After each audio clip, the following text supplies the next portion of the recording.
Danny and Nicole made them drink their teeth. They made her drink that dog poop off of the floor. They made her use a toothbrush of her feet. They made her brush her teeth with it afterwards. I think it's called mace or pepper spray or something. And they sprayed it in her face, and her face was burned and her eye was swollen shut and stuff. And they hit her in the face real hard and made her lips swell up really bad. I was so scared. I've never seen anybody do that to someone before. On March 27, 2011, the Brooks family was finally happy. Sherry, the matriarch of the family, had come up with a perfect plan to kill intellectually disabled Vera Jo Regal. Yeah, you heard it right. It wasn't a one-person job. The entire family had participated in the murder. Sherry's son and Vera's boyfriend, Zachary Brooks, hit Vera so much that every bone on her face was broken. Sherry's other son, Chucky, made Vera dog poo. Daniel Bixler, who was the son of Sherry's cousin, shoved the knife into her. Daniel's girlfriend, Nicole, kept asking Sherry if she could kill Vera right there. But Sherry had a different plan. She wanted Vera to turn into, quote, hamburger meat. She was thrown on the tracks with stab wounds throughout her body. Nicole and Daniel left her there to go to a party. They heard the train approaching, but it suddenly stopped. They assumed it was an engine problem. But, in fact, the train conductor had found a dead body. It didn't take long for the authorities to reach the doorstep of the Brooks house. Different psychological assessments of diversely accused persons all rolled into one case and one video.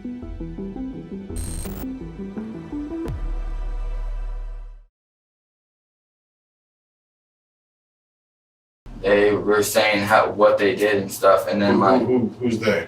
Like Zach and Danny, they were talking about what they did and stuff, and that's when I really started freaking out, and I started crying and stuff, and then they're like, man, you say anything, we're gonna kill you for real, like I'm not playing and stuff. So, did you get the impression Zach was with them when they killed her?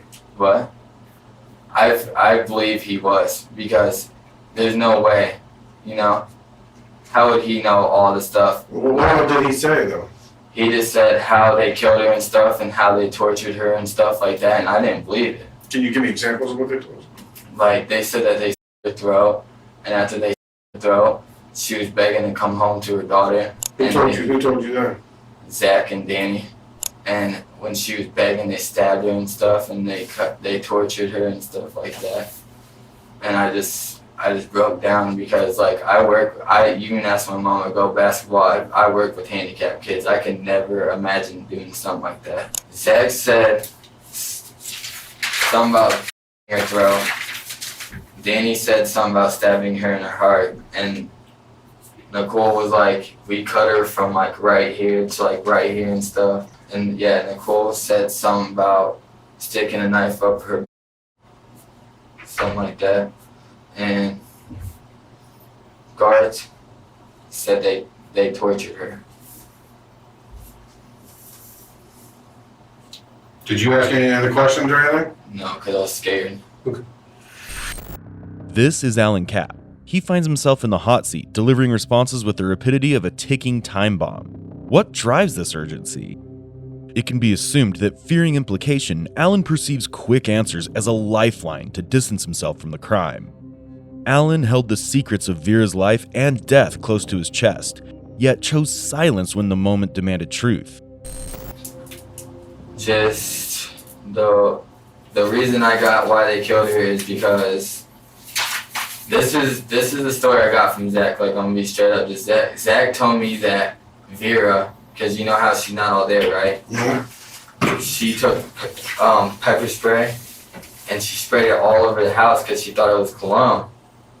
And it got, like, it was everywhere. Like, this is when he called me and told me what Vera did. Like, this is before, like, anything happened. This was on Friday, like, when he called me. He's like, man, Vera sprayed pepper spray and stuff, and she got it everywhere. It was in mama's lungs and stuff like that. And he said that... She thought it was what? Thought it was cologne. Okay. And he said that, Shannon, I guess she was supposedly pregnant. I don't know if she was, but this is the story I got. Okay. And supposedly the pepper spray made her have a miscarriage. And that's why they did it.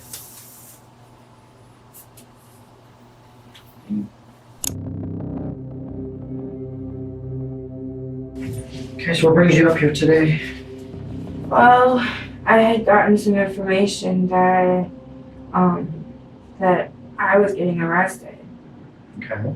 because I guess the interview I did on TV, Channel 11 News, and I'm getting told by a lot of different people that I'm the one that's going to end up going to jail for it. And I mean, I came up here, to tell everybody because I'm getting harassed on Facebook. And I'm getting called, a killer. I'm getting told that I had a part in it. I didn't know anything about that. I didn't know what they were going to do when they left the house with her. And as I told everybody else, I wanted to stop them, but Danny put a knife to me and told me if I did anything that he was going to kill me. I didn't believe him at the time because I didn't think he would do it. And, and when they got back and they told me everything they did, I wanted to call the cops. I wanted to get the phone and call so bad. But Danny told me if I picked up that phone that he would do the same thing to me. And I was just so scared. And I told you about the belt part, right? You mentioned a belt. Yes, and they had it was a piece to a bike, like that goes on the bike neck where the handlebars are. Okay. And it had bolts on it. And they put that around the belt and they slammed it and they hit her in the back with it. And they continuously kept hitting her like that. And Danny was stomping on her head and I got scared and then I sat on the bed next to Sherry and I couldn't breathe. I was getting really scared. I was having a panic attack or something and I was shaking real bad. Shannon expresses distress over being labeled a killer and facing online hostility. By portraying herself as a victim of social media backlash, Shannon might be attempting to garner sympathy or elicit a more lenient response from the interrogators. But as you guessed it, she did not care for Vera, who was being tortured in the same house where Shannon lived. And then Danny and Nicole made them drink they made her drink that and dog poop off of the floor. And they made her use a toothbrush up her, and they made her brush her teeth with it afterwards. Okay. Just everything. I mean, trying to think. They made her drink dish soap, I think it was, or laundry soap, or I wasn't in the kitchen or anything. They had, I think it's called mace or pepper spray or something, and they sprayed it in her face, and her face was burned and her eye was swollen shut and stuff. And they hit her in the face real hard and made her lips swell up really bad. I was so scared. I've never seen anybody do that to someone before.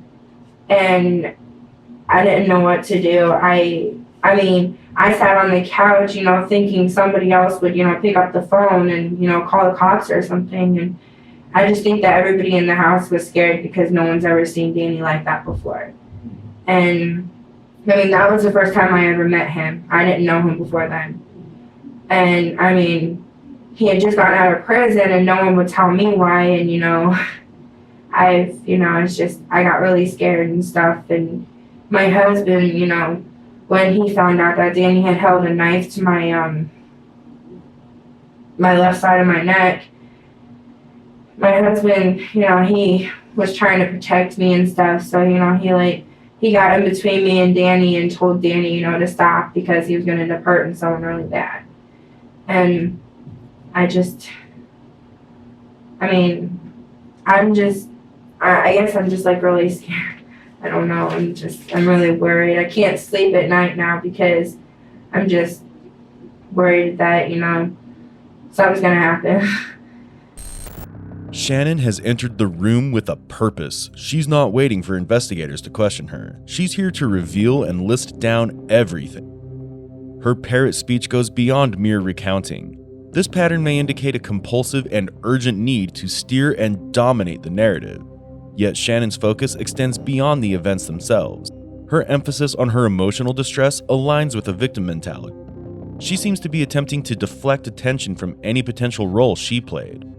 Following Shannon's narrative, we have heard one name come up rather frequently: Nicole. What does she have to say about this?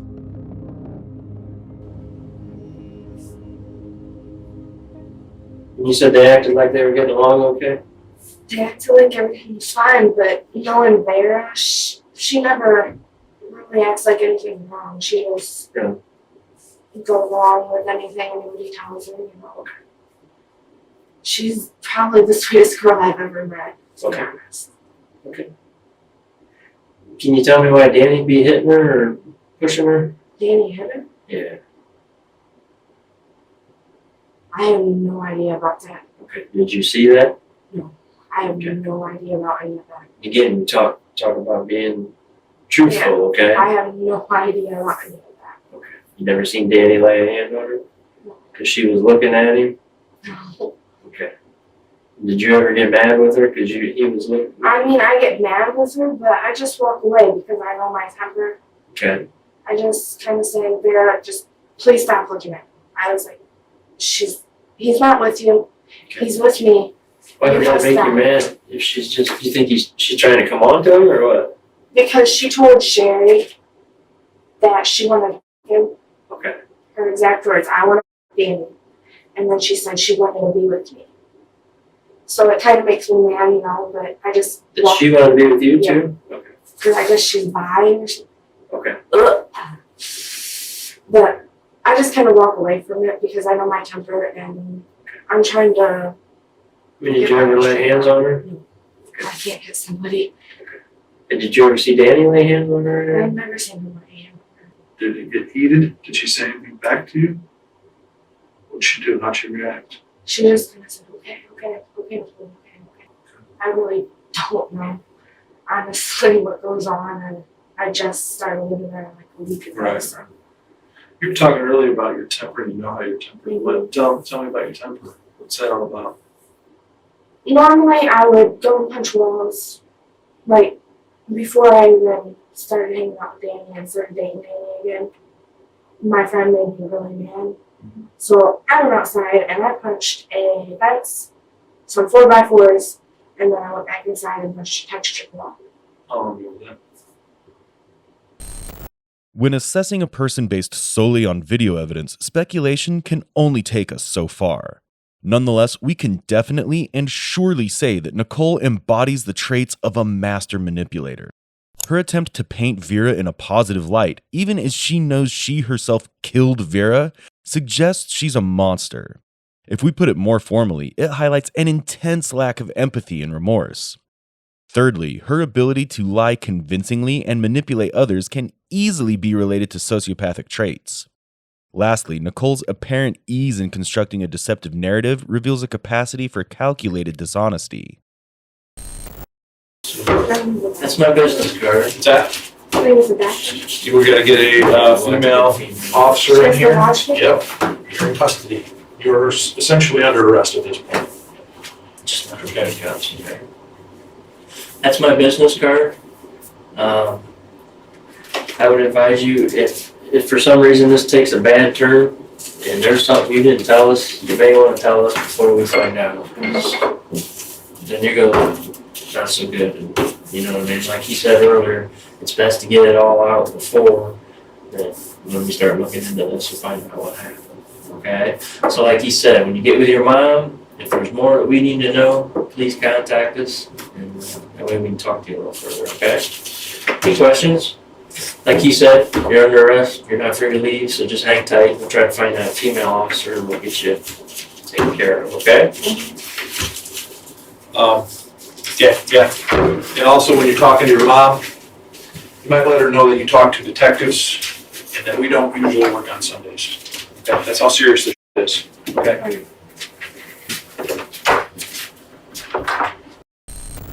Now, as Nicole's lies unravel before the discerning eyes of the detectives, it begs the question, what is the full truth? For that, we turn to Shannon once again.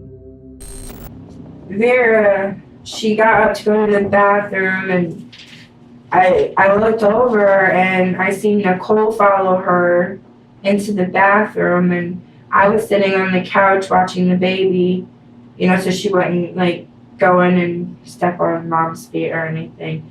So I was sitting in the living room watching her play and stuff. And I heard Nicole in there yelling at Vera in the bathroom. And Vera was like crying or saying something. And then Nicole comes back out and she's laughing and smiling, and she got her hand like this on her face. And then I asked her what happened, and she says, "You don't want to know." And I said, "Okay." And then Vera comes out and her hair's all wet and she's covering her face like this, like her eyes are hurting her. And when Nicole was, out of the room, I asked Vera what happened, and Vera said that that Nicole had put her head in the toilet and made her drink the water. And then that's also when they made her use the toothbrush up her and brush her teeth with it. So she was kind of gagging and stuff when she came out, and she got a drink. And then Danny I think it was Danny, took the ketchup and poured it on her head. And I went in the kitchen. I said, "Okay, that's enough. You guys need to stop now." And I told Vera to go back in Sherry's room after she had gotten the ketchup out of her hair. And I told her, just go in there and sit down, just don't do anything, just don't make them mad. And then Danny looked at me and said, "Why are you protecting her?" And I said, "Because you guys are going far enough, you guys need to stop this, you're hurting her." So she went back in there and sat down. Then I came back downstairs and I heard like a noise or like something coming from Sherry's room. And Sherry looks over at me and says, "You need to come in here." And I said, "Okay." Then that's when they were hitting her with the belt with the little bike part on it. And I went up to Danny and I grabbed it, or I didn't grab him because I was afraid to. I went up and I tapped him on the shoulder and I said, "You need to stop right now." And they lifted up her shirt and her back was black. I mean, it was black and blue and purple and yellow, and it was horrible, and red. And and she kept holding her head like this, and she had her head down, and I thought, her head was bleeding or something. And so then that's when Danny put the knife to my neck and told me, he told me if I didn't hit her that he was gonna kill me. So I took the thing off and I hit her once, and it was only not even hard, it was kind of soft. I was really scared.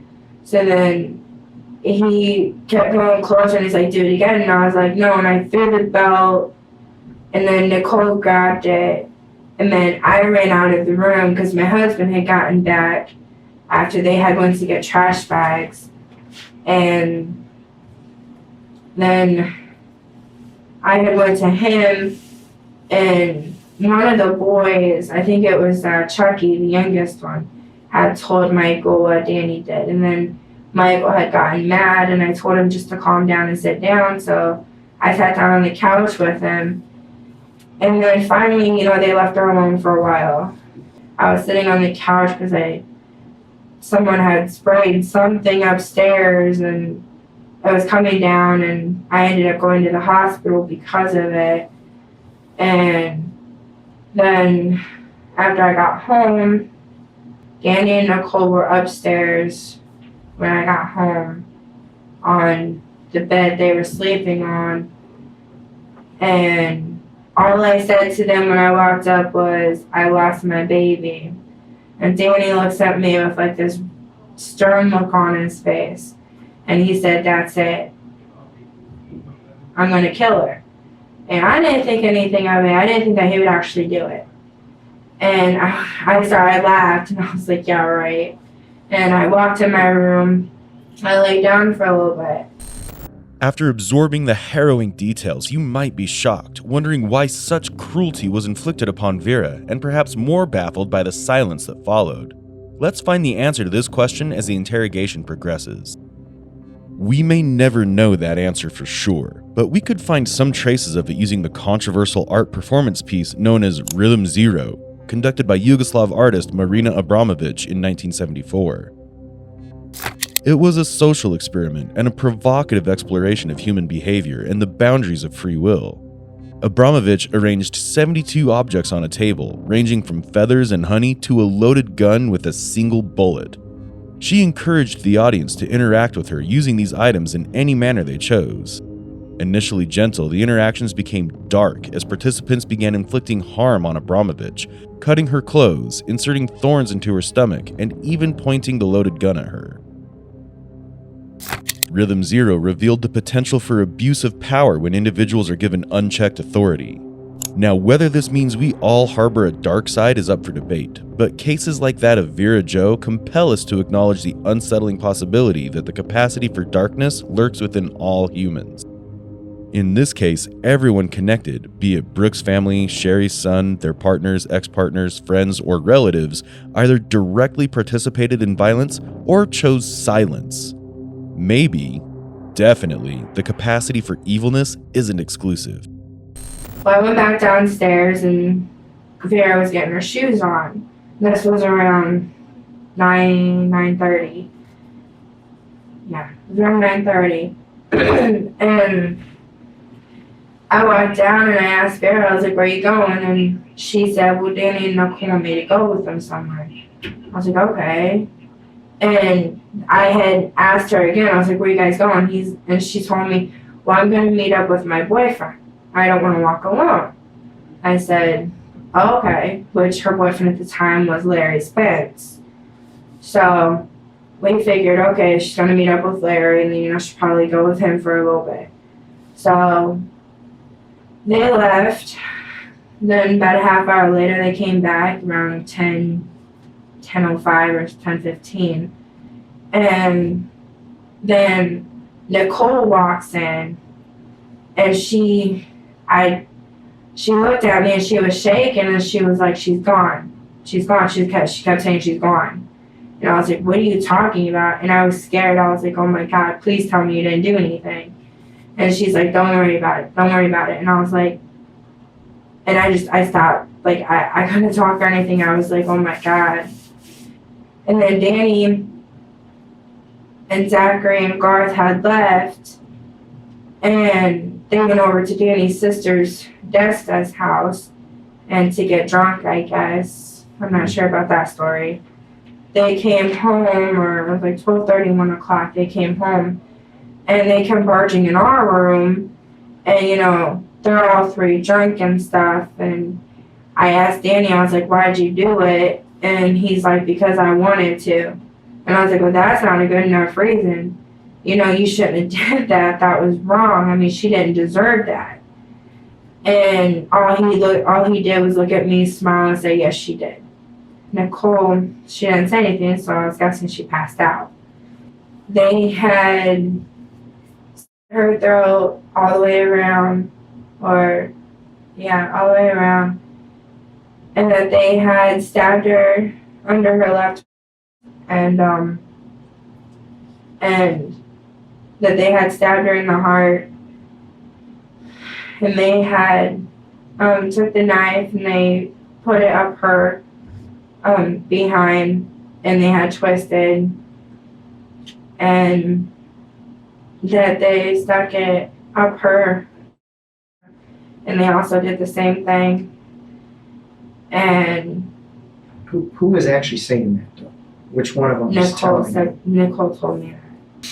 They wanted to make sure that she wasn't alive, so they put her on the railroad tracks, and they laid her across them to make sure that a train had hit her.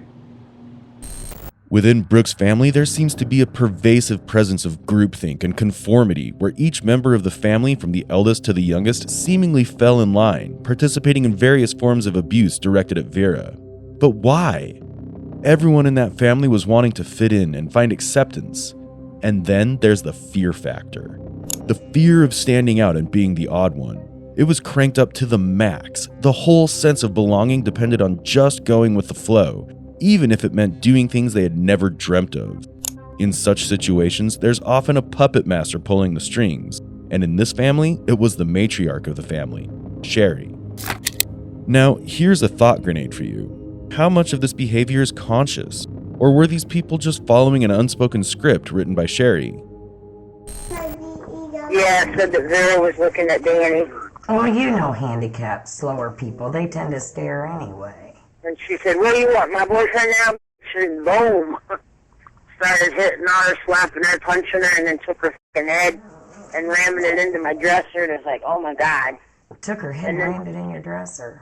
Yeah, and then she kept telling Shannon, she said, why don't you stick up for your man? She said, she's been looking at Michael too. Shannon kept hitting on her and stuff. And then Nicole said, give me the belt again. I want to do it. Honey, Grandma can't call her. She's driving. Then she kept hitting her in her head, and it's like, oh my God. Sherry had sexually assaulted her own kids and was especially obsessed with baby girls, yet most of her children came back to live with her as they grew up and flourished in violence, just like her. She wasn't raising a family, she was instead building a cult. So how did Sherry blur these lines? The answer is rather disturbing. She made this possible by abusing each and every one of them.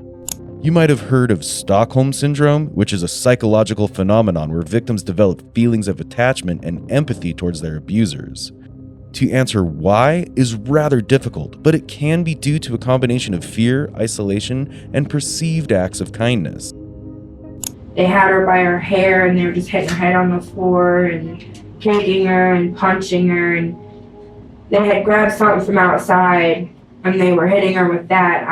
It looked like a crescent wrench or something. Mm-hmm. They were hitting her in the back with that and the side and stuff, and Danny would stomp. He would jump on her head, like he would jump up in the air and then down on her head, and he would kick her, and I was so disgusted by it. But every time I tried to, stand up and do something, Danny would push me out of the way and tell me no. And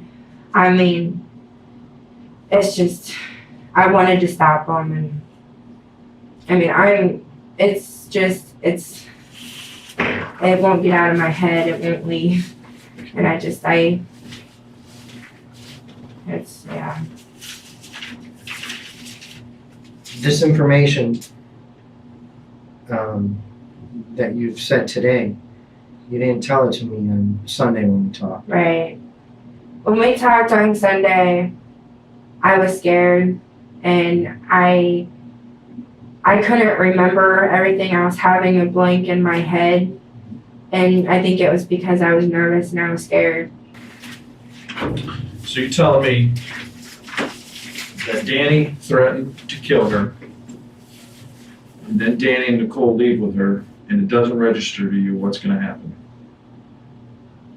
Yeah. After they beat her repeatedly all day long. It didn't click in my head until they left. And So you decided to come in here on Sunday and not be forthcoming with the information that you had. I couldn't remember everything at the time. I was. Shannon, let's stop that, okay? I don't believe you, okay? I would believe more that you were scared than I would believe that you don't remember. Because your memory right now is pretty damn good, 3 days later. When we're sitting in the room and I'm telling you, we're here, Vera's missing, we want to make sure she's okay, nothing's happened with her, and you got all this information, you can't tell me that you didn't remember that on Sunday. And for you to come in here to lie is only gonna make it worse on you and everybody else involved, okay? I mean, obviously, you know Vera is dead. Vera was murdered, okay? And whether you want to accept it or not, you're a part of it. Were you holding the blade? Did you do what was done to her? Certainly not. Okay? But you have kept information from us during the course of this investigation, okay? So let's try and fix this as best we can, okay? And we need you to be honest about everything that happened, everything, okay? With Vera, not just Nicole and not just Dan, okay? And this is coming from multiple sources. It's coming from all over the place, okay? We know Zach's involved. We don't know exactly how you're involved. We know about you hitting her with the belt. That part's true. I'm having some issues with your version of the story. Okay? And in the big scheme of things, in the big picture, it's way down here. Her death is way up here. Okay? So you need to think about how honest you want to be with us. Okay? And if you need to go home and relax and maybe come back tomorrow, we're trying to be as honest with you as we can. Okay, you're in trouble. Right, Okay, right. you are in trouble. You lied in the course of a murder investigation. You just straight out lied. There's no other way to describe it. You completely lied. There seems to be several loopholes in the story so far, but what's the most disturbing aspect about this case isn't the torture, it is the selfishness of the people involved in the case. As the detectives question and confront Shannon about her initial dishonesty, we get the same excuse as made by everyone else. They were threatened to be quiet.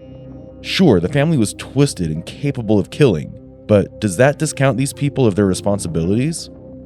And do you think Shannon would have played no part in the story? Well, there's a twist in the waiting.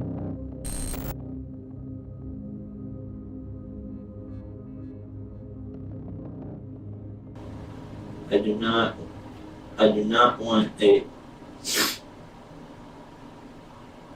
Lawyer? I want a lawyer. You do want a lawyer? Okay. Yeah. We'll stop at this point. I'm gonna tell you right now, you need to get a lawyer, okay? Because what's happening is, if you don't already know, we've talked to everybody, we've got written statements. There's a lot more than just Daniel and Nicole going down for this, okay? I'm gonna tell you that up front, all right? Your mom may be one of them as well, all right? I think you know what we're talking about. Yeah. I think everybody, don't say anything because you said you wanted a lawyer. So I would highly advise you, as soon as you get back over to that jail, you better contact a lawyer, because as they say, everybody's jumping on the bus and you don't want to be the last one on the bus. Okay? Do you understand what I'm saying by that? Yep. So it's going to benefit you greatly for one of these gentlemen to call Judge Rouse and say they believe you were honest and truthful. Okay? And that's the best shot I can give you. I think we went back home and seen Danny and Nicole at the house, and then found out they were beating on her. And Okay, you said earlier that you saw that, is that when you saw them beating on her? yeah, Okay, what was exactly did you see? Nicole and Danny beating on my baby's mom. Okay, explain that to me. They were hitting on her, kicking her. With their fists, Yeah, both of them? yeah, Okay, and this was inside your house? yeah. Where did this take place inside the house? And in the living room. Okay. Was there anybody else around when that was happening? No. My mom was, but she was in bed. Okay. Anybody else hitting her? No. Well, specifically? Shannon was. Okay. Did you get a couple hits in too? No, I never hit her. You never hit her? No. I don't believe in hitting females. So they were hitting and kicking her? Yeah. How many times you think, roughly? Let me stay around that same time. You didn't see any spray, any mace, nothing like We that? never had mace or anything. Okay, so no, you don't know anything about a spray? No. So Shannon comes back from the hospital and that's when her and Vera get into it? Yep. She said you killed my baby and everything that was inside me. Okay. And she started laying off and hitting her. Okay, how was she hitting her? She hit her with well, she started hitting her with her fist and everything, and then she got a belt over the padlock and started hitting her in the back with it. Shannon did? Yeah. Was anybody, I mean, you were there? Who else was there when that was going on? Me, Michael, Shannon, Garth, Chucky, Alan Cap, Danny. So Alan was still there when that happened? Everybody was, except for my dad, because he was grocery shopping. So everybody saw that was Shannon hitting on Vera? Except for my mom, Except for your mom? because she takes the meds and go to sleep. Okay. Even after getting a legal counsel to represent him, the truth, it seemed, was his best defense. With so much already known about the case, any attempt to deviate from the established narrative would only serve to further incriminate him. The family-wide tendency to place blame on each other suggests a phenomenon known as group polarization. It's hard to say if the Brooks family was an echo chamber, magnifying individual twisted fantasies, or a spontaneous combustion of conflicting personalities. But what we can say for sure is that the blame game was coupled with power struggles and manipulation within the family. And who all knew that you had a miscarriage? Everybody in the house. When I came home, I went straight upstairs, and then I came downstairs after Danny had told me that's it, she's dead, and I walked downstairs, and then I told Sherry, and I told the rest of them, and I didn't think anything would really happen, I guess. He didn't seem like that kind of person. I mean, to my point, he didn't seem like that kind of guy to me. Even though you'd seen him beating her? Yeah. He didn't seem like that kind of guy? It was just, I was really confused, and I was like, it's been like really hard for me because I seen my mom go through the same thing. She was beaten and abused, and How did Zachary react when he found out that you lost the baby? Zachary, he gave me a hug and said that he was sorry and that he wishes that I didn't. And he was calm. I mean, he wasn't like, mad or crazy or anything. He was just upset. Kind of know why you want to talk to us, right? Kind of know why we want to talk? Yep. Can you kind of go back and tell us what happened that day? All I remember is Danny and Nicole was beating on my baby's mama, and they were making her eat a bunch of stuff, making her drink soap, their piss. And then Shannon told Danny that she was pregnant, which she wasn't, and Shannon told Danny to do what she did. Okay, so Shannon told Danny to kill him. Okay, is that something you heard? Yeah. Okay, do you remember exactly what was said? Shannon told Danny and Nicole to kill my baby's mom. Because she said that Shannon said that she was pregnant and Vera sprayed pepper mace, whatever that is, and we never had pepper mace or anything like that in the house. Oh, you didn't? No. Who sprayed it? Shannon said that Vera sprayed it and killed her baby that was inside her, and which she was not pregnant, and she said Shannon told Danny and Nicole to kill her. And we went upstairs, and I walked in my room and I was talking to Michael, and our door was shut, and I had mentioned something about, there wasn't nothing there, that I wasn't pregnant, and Nicole lost it.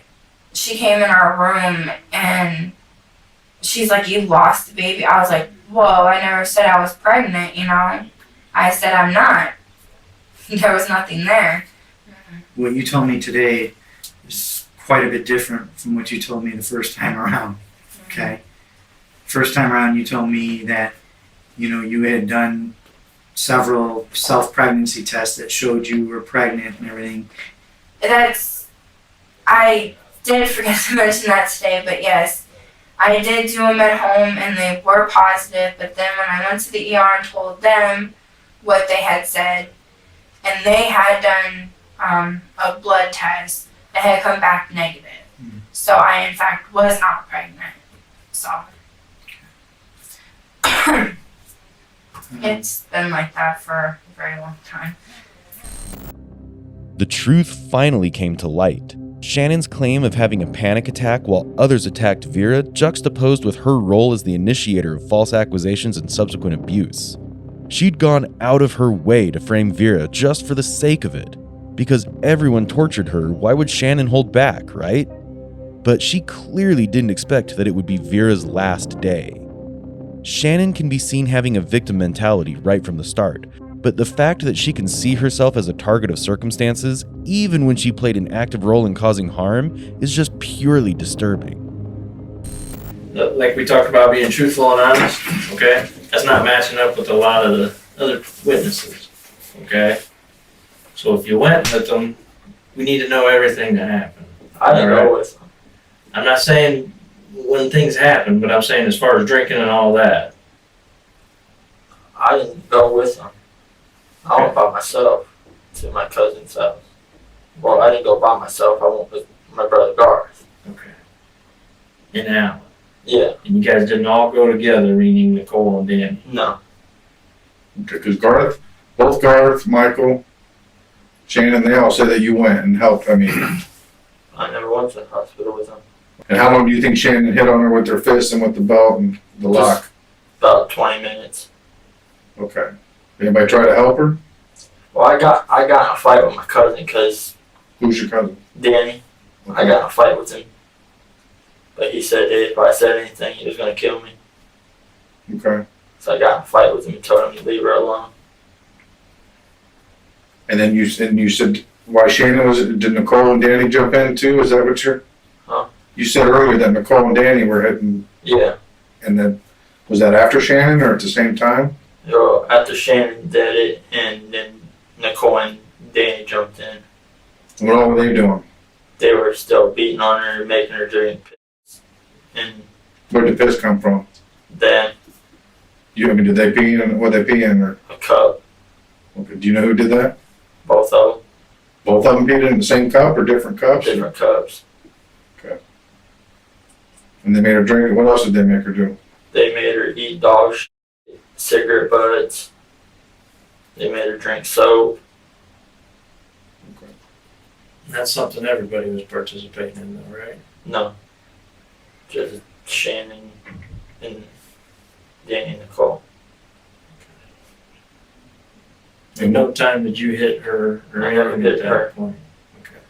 I don't believe in hitting females. You're giving me a big tell, bud. We talk about truth. Every time you specifically, you're closing your eyes.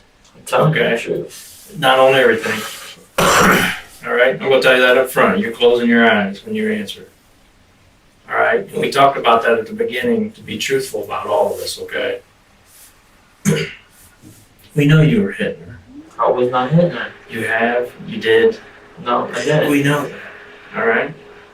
But we got to get past that to get all the truth. I never hit my baby's mom. Never once. Why would everybody say that? I mean, these are people that aren't even in your family saying they've seen you hit her. I don't know. I never hit my baby's mom once. I swear. So I can really not remember anything. I mean, I don't.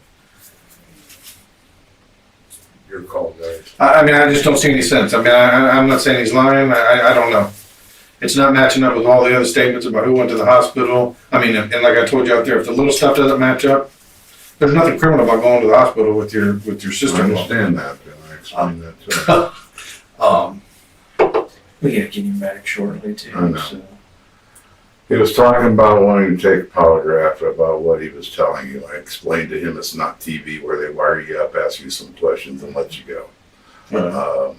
I don't think the judge is going to go along with that. The prosecutor would want some type of, if he passes, cool. If he doesn't pass, we're going to use presented against him in court, would not ever stipulate to that stuff. I just can't do it. So anyway. If you want, we can give you a few more minutes with you, if you guys need to tidy anything up, or. No, I thought he was relating things to me in time frames, and I'm a visual learner. I have to see pictures. I can't read and get it. Right. And other people get it different ways. So I don't know. Is there anything else you want to say? Otherwise, we might as well wrap this up. No. Okay. Zachary is donning a mask of denial in an attempt to distance himself from the responsibility of stopping others from harming Vera. He has employed narrative framing, crafting a story that positions him as a mere observer and nothing more. Detectives strategically pose pointed questions to reveal how Zachary navigates around accountability. They've chosen a strategy of direct confrontation and expressing disbelief to challenge Zachary's narrative. Both these things are useful to create psychological pressure on him. The intention is to prompt internal cognitive dissonance and encourage him to reconsider his stance. So far, we've heard everyone except Daniel, who holds a center stage in this crime.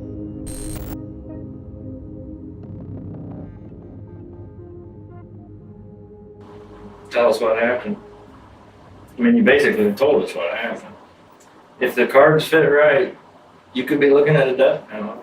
Do you understand that? Okay. You talk about this.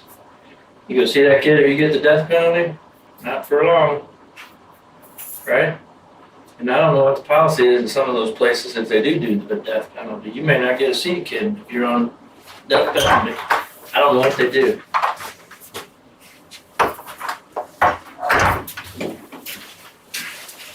And again, going back to what we talked about with the prosecutor, which ones they gotta look at? Are someone being truthful? Or someone telling us bits and bits and bits, okay? You keep taking little step by little step. Alright? We just want the whole truth. You know what I'm saying? Another comment you made to one of them was, I gotta get another teardrop. You don't say that stuff unless you did it. You want to write out a statement? Not really. Yeah, it doesn't mean you can't tomorrow. I know you're probably tired. You know, maybe get some sleep. Maybe if you want to talk to us again, you can. You feel free, okay? Tomorrow, whatever. Get you a business card. You want one last one before we head over? Yeah. All right, I'll get you another one and we'll get you out there, okay? Okay, you can get some shut-eye, hopefully. Please, won't have a Stelly. What's that? Don't run to jail, dude. I'm sorry. We'll see what happens. Maybe we can arrange that. See if they can keep me in booking. All right. Daniel and Nicole got off to the abuse they were inflicting upon Vera. During these sick procedures, they got turned on and went upstairs to get intimate. The shift from aggression to intimacy could indicate a need for control and the gratification derived from exerting power over others. It's also linked to dominance and submission dynamics. With the ability to engage in abusive acts without emotional inhibition, lack of remorse, high impulsivity, and post-murder bragging, Daniel puts on quite the display of textbook psychopath. With the sadistic facade of the Brooks family laid bare, the narrative now turns towards the courtroom. After their arrest, Daniel helped the police locate the murder weapons, a butcher knife thrown in the Blanchard River. In May 2011, charges were filed against 4 family members for obstructing justice related to Vera Jo's murder. Zachary faced 2 counts, while Sherry, Michael, and Shannon faced 1 each. Despite the charges, they pleaded not guilty and were released on bonds. Later, 14-year-old Chuck faced obstruction charges too. In June, Daniel pleaded not guilty by reason of insanity. In a turn of events, Zachary changed his plea to guilty, agreeing to testify against Daniel and Nicole. Michael also admitted guilt to obstructing justice. In August, Daniel changed his plea, confessing to serious charges, earning a life sentence without parole for 40 years. Nicole admitted guilt, pleading to conspiracy to commit murder, kidnapping, and tampering with evidence. She received a 23-year prison sentence, the maximum allowed by law. For those who loved Vera Jo, the scars run deep, and the psychological wounds may never fully heal. Each member of the Brooks family, from the most outwardly charming to the most overtly malevolent, bears the scars of their upbringing, their choices influenced by a toxic environment of fear and control. Vera endured abuse from both her biological father and stepfather, while Sherry herself suffered abuse at the hands of her father. The cycle continued with Sherry and her children falling into the same pattern. The Brooks family was built on the foundation of abuse. So, all this prompts a vital question. Did the members of the Brooks family have any choice to do something right?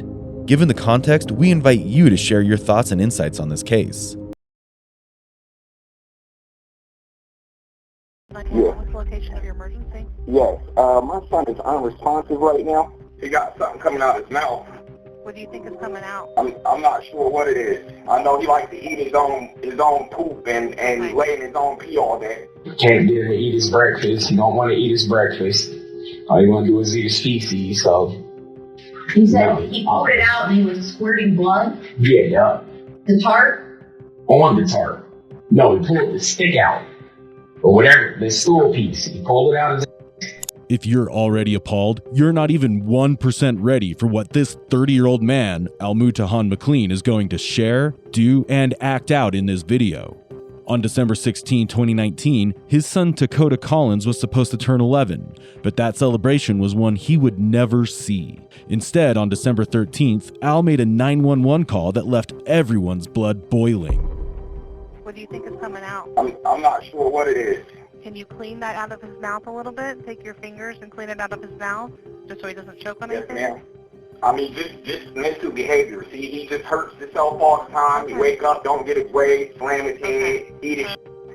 All right, I understand. Okay. It never ends. Okay, are you cleaning whatever you can out of his mouth? Yes, ma'am. Okay, do you think he could have taken anything, or you have no idea? I know he likes to eat his own poop and lay in his own pee all day. Okay. He won't stop at no cost. Okay, so if he's breathing, let him breathe. We're going to go ahead and start CPR, okay? So keep him clean where he is, okay? Okay. Is that I'm blowing in his breath. Okay, and it smells real rotten in the inside of his stomach.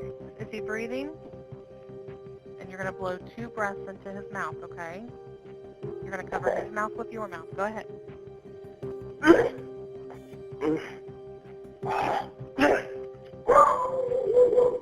God. 1934 Kensington Street in Dayton, Ohio was a house of horrors. This time, though, things were different. The officers from the Dayton Police Department reached the house 8 minutes and 13 seconds after the 911 call was made. It would be the most terrible thing they would see in their entire career. Al was waiting for them at the door, while his biological son, Dakota, was inside. While the officers were trying to help Dakota, Al was busy telling Officer Evans about what a terrible child he was. While you already have a hint that something is wrong with Al, all his secrets lie behind just one question. What happened that day? No doubt the police had the same question, so he was taken to the station for a round of questioning. Go ahead, see right here. And that blue chair? That blue chair right there. We are going to be interviewing you in regards to the crime of a homicide. Okay. Homicide, that's like premeditated. Homicide's kind of a catch-all for somebody that died more than likely not of natural causes. Make sense? Yeah. So it kind of covers a lot of things. It could be murder, it could be... That's the thing. I don't even know why my child is dead. You hear me? I still don't know. If your child's dead? No, they just told me he did, but they didn't tell me what killed him or anything like that. You hear me? That's kind of what this opportunity is for you to tell us. To discuss it with you. We weren't there. Right. You were there. We weren't. Right. So this is, once we go through your rights, this is your opportunity to kind of tell us what happened today and how he died, how he became unresponsive because we weren't there. Right. Al's inquiry whether homicide means premeditated is a good but obvious strategy to gauge the detective's perception of the situation. Okay. We want you to tell us, because we weren't there, what happened today. Well, this is what happened. I ain't slept in about 3 days, right? Kid keep falling down the stairs, keep knocking his head around. It looked like something was wrong with his stomach. last night that I noticed. And I gave him some water to throw it up. You know what I mean? I had him drink like several cups of water because it looked very odd normal. And I know that he used to eat his own shit. So I just wanted to make sure that he was okay. So he drank the water. That was it. And I guess he goes back upstairs and acting out some more. I mean, jumping off the banister, everywhere, everywhere, the usual, might I add. I've been dealing with this for probably like, since he was 2 years old, he's been doing this. Yeah, and so I'm very tired. I ain't slept in 3 days, so I'm just sitting there. And here he come rolling down the stairs again, ba-doom, ba-doom. So I told him to go back upstairs.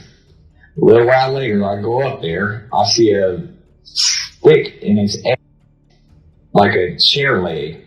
So I asked him, what is he doing? And he's just steady, you know what I mean? Just steady doing what he do. This ain't the first time he tried something like that. So I see blood on the ground when I asked him to pull it out. You know what I mean? Blood squirted immediately. Now I'm freaking out. I'm like, hurry up. You need to get downstairs so I can get you in the shower. You know what I mean? And see what's going on. So at the time, I didn't think nothing of it. I just see that he bruised up as usual. Seeing the young lady, he never stopped. He would find any way, any type of way, anything to use just to put a bruise on his body. So as a parent, I just put him in the shower. I put him in the bathtub to try to, get some of the swelling to go down or whatever the situation may have been, clean him up, make sure he was good. So I'm sitting on the couch. He like, Dad, come here. He like, Dad, help. So I come up the stairs to help him. And that's when I noticed his body was cold, very, very, very cold. So I took him downstairs and tried to rinse him off, to see if he'd shake out of it, wake up. I had no clue of knowing that he was sick to that extent, or that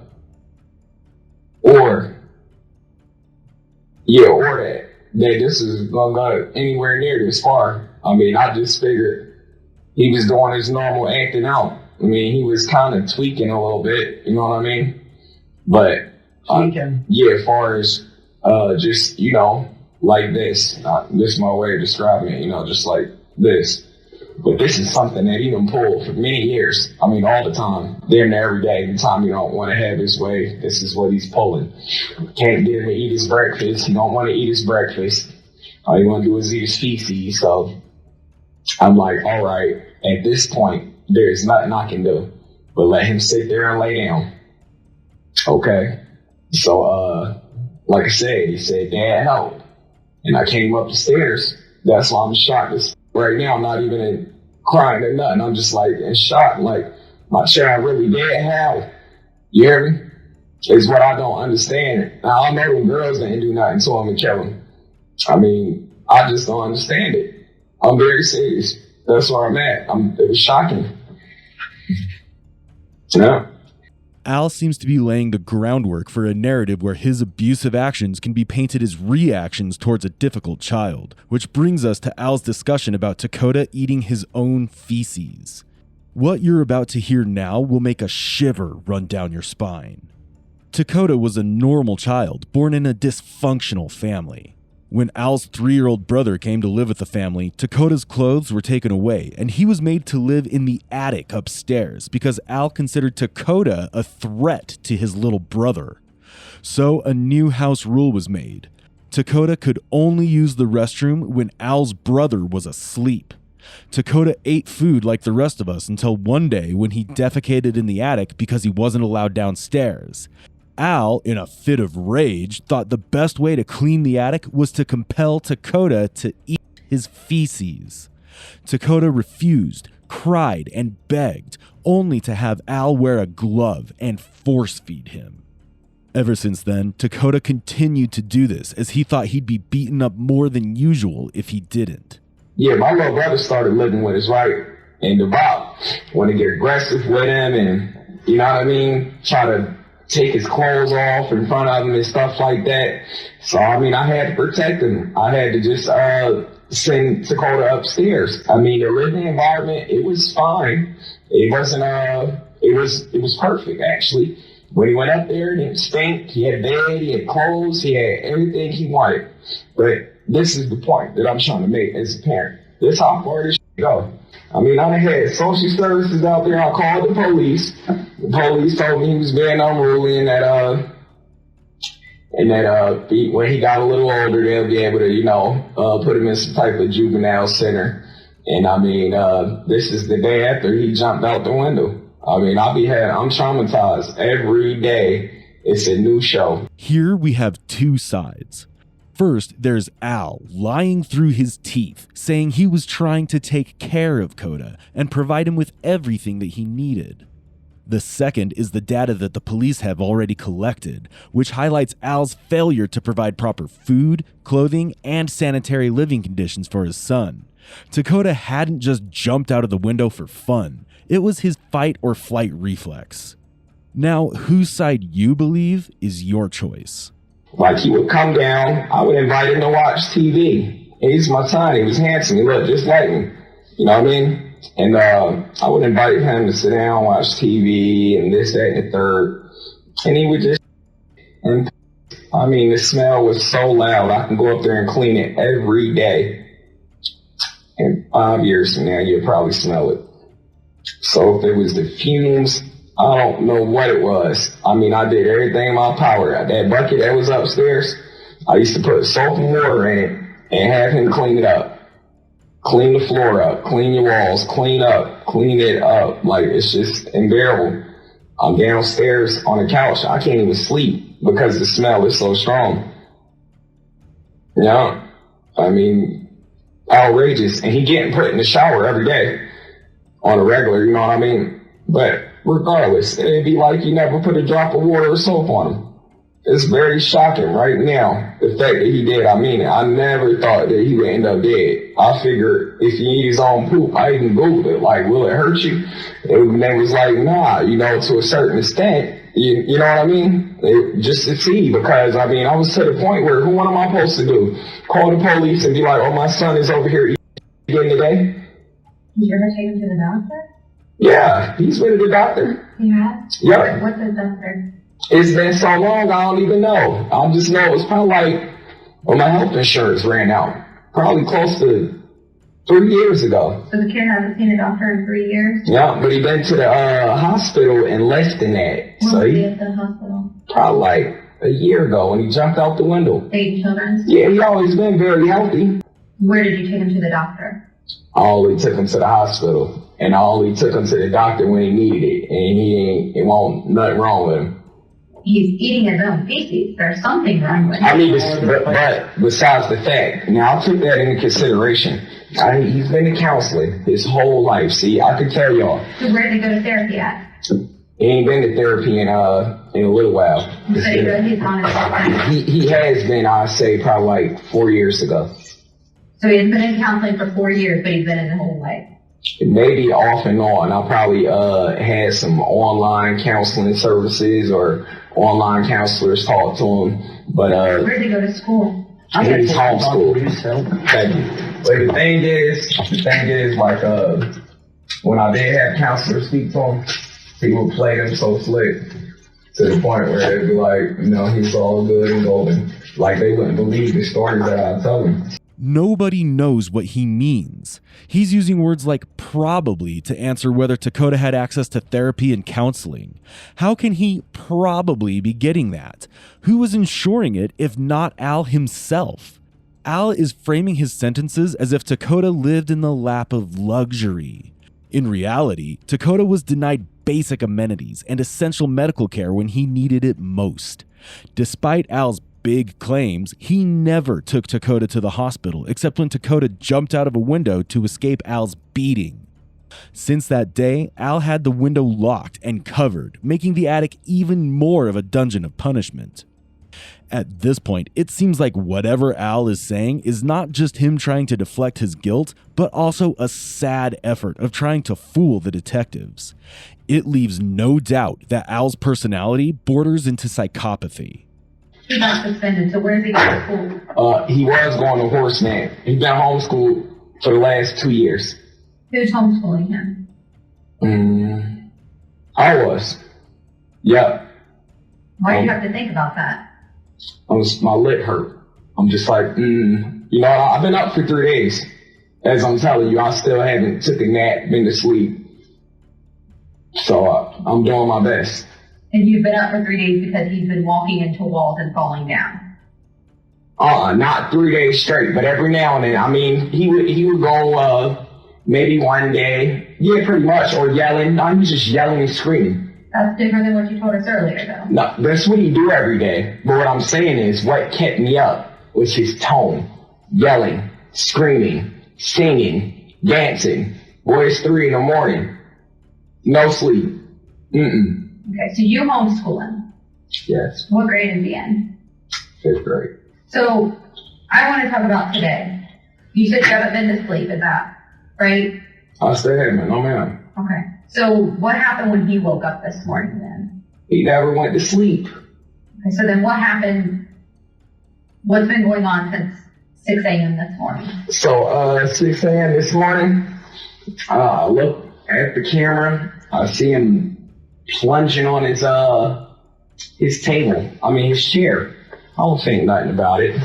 I'm just like, you know, he's doing his normal weird things. So sometimes I felt like ignorance was the best answer, because he was basically just seeking attention at any cost. You know what I mean? Any cost. He's been dealing with this since he was younger. He's been in the system since he was 2 years old. Anytime he didn't have his way, he'd make sure CPS show up at the house. Okay, so keep going with your story. He would tell him just anything. You know, the most outlandish thing. And then he said, kill myself. I'm gonna, this, that, and the third. And then come home and, how's the day? Everything was fine. People who abuse their own kids often have a few common traits. So is Al a product of a traumatic past, a frustrated parent, or just someone who missed the memo on basic empathy? Without any background information into Al's early years, it remains a guessing game. He, however, did have a rocky relationship with Dakota's mother and had an ugly custody battle with her. In fact, Dakota's mother, Robin Collins, did try to help her son. Okay, and what's the custody situation with you guys? He has full custody. Our custody agreement is that he's supposed to bring him back to the state 4 times a year. I'm supposed to have phone conversations with him once a week, talk to his schooling, and talk to his doctors. He has not abided by the court order in 4 years. I did not know where he was living because he was supposed to be living in Erie, Pennsylvania. Thank God that he caught a drunk driving in Dayton, Ohio, and now I have his address. I've been trying to work with him to talk to my son, and he gave me a bunch of things that are very concerning. He locked him in his room. He tried to jump out a window. He sent him to school in a diaper. He pulled him out of school. He whipped him with a belt. Just a bunch of stuff that's very concerning to me. While making this call for a welfare check, Robin had no idea her son would die in a few months. Even though Robin couldn't reach him, doesn't mean Al was handling Dakota alone. He had been living with his 28-year-old girlfriend, Amanda Hines, and her 25-year-old sister, Ebert. So naturally, we have to question what Amanda and Jennifer were doing when Al was making Dakota go through hell. Did they say what happened? Huh? Did they say how he died? What happened? They didn't tell me. That's why we want to talk to you. Okay, where was the Dakota? I think he's in the bathtub. I heard him in the bathtub. He was in the bathtub? Mm-hmm. He should have been taking a bath because I woke up and I was still in my pajamas. I just left. I didn't even get anything to drink or use the bathroom. You didn't do anything, you just like went without brushing your teeth or anything? Yeah, I just got up a lot. I thought it was later what it was. I needed to the bank before I closed. I had bills to pay, so I had to hurry and get the money in there. She had to work till 11, so I came back home. So you were going to go over to her house? Mm-hmm. I went over there for Thanksgiving. And he has other children? Mm-hmm. He has other children, right? Where are they? North Carolina, last I knew. He lived with his mother. Living with who? Your mother. Why is, so Dakota was the only one that you guys had? Mm-hmm. So tell me about Dakota. What about him? Like, what do you... I mean, just kind of tell me about him. I don't know anything about him. Mm-hmm. Well, when we first got together, he was fighting for custody of him in Wisconsin. That's how we met. He got overnight visits with him, and he was a good kid. Bounced around foster home. Then after probably a few years after we got custody, we moved here in 2014. He went to school at Horseman. He had a lot of behavior problems. He was going to get kicked out of school. So we just decided to homeschool him to see if that would work. He just didn't listen. He didn't want to. He had behavior problems. The therapist said that he didn't need therapy. He was only in therapy a couple of times. Okay. And some of my sisters at. Yeah, she's, we just put her in a different room. Bipolar and ADHD depression, and she's not all there. She's got a learning disability, so I'm not sure she's alright. She's not all there, like... She has a learning disability. She doesn't talk much. Not comfortable. I'm not comfortable with this.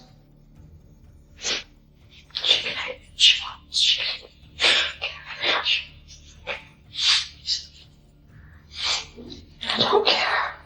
I'm gonna tell everything. I guess I told me that I was gonna talk because I'm not going down for this no more. Okay. For someone who doesn't talk much, Jennifer seems to be ready to confess right away. He would make him sit on it with his legs wide open because I don't know the whole reason. He would sit on it when it was part of the chair? Or... Yeah, when it was all together. Because he wouldn't stand still with his legs crossed, hands behind his head. And then he brought that home one day and made me sit on it. I don't know really. I wanted to so many times.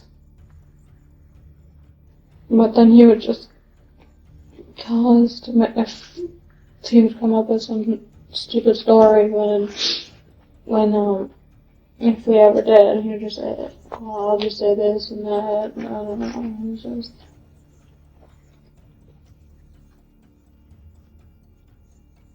He just make excuses. I mean, does he drink? Is it when he drinks, or is he just an angry person? Both. Does it get worse if he drinks? Oh, yeah. Really? Does he drink a lot? Really? Is that what he does all day? He would usually go out when I'd say about 2, 3 in the afternoon, sometimes 4, and I'll come home about 2, 3 in the morning. Does he ever your sister?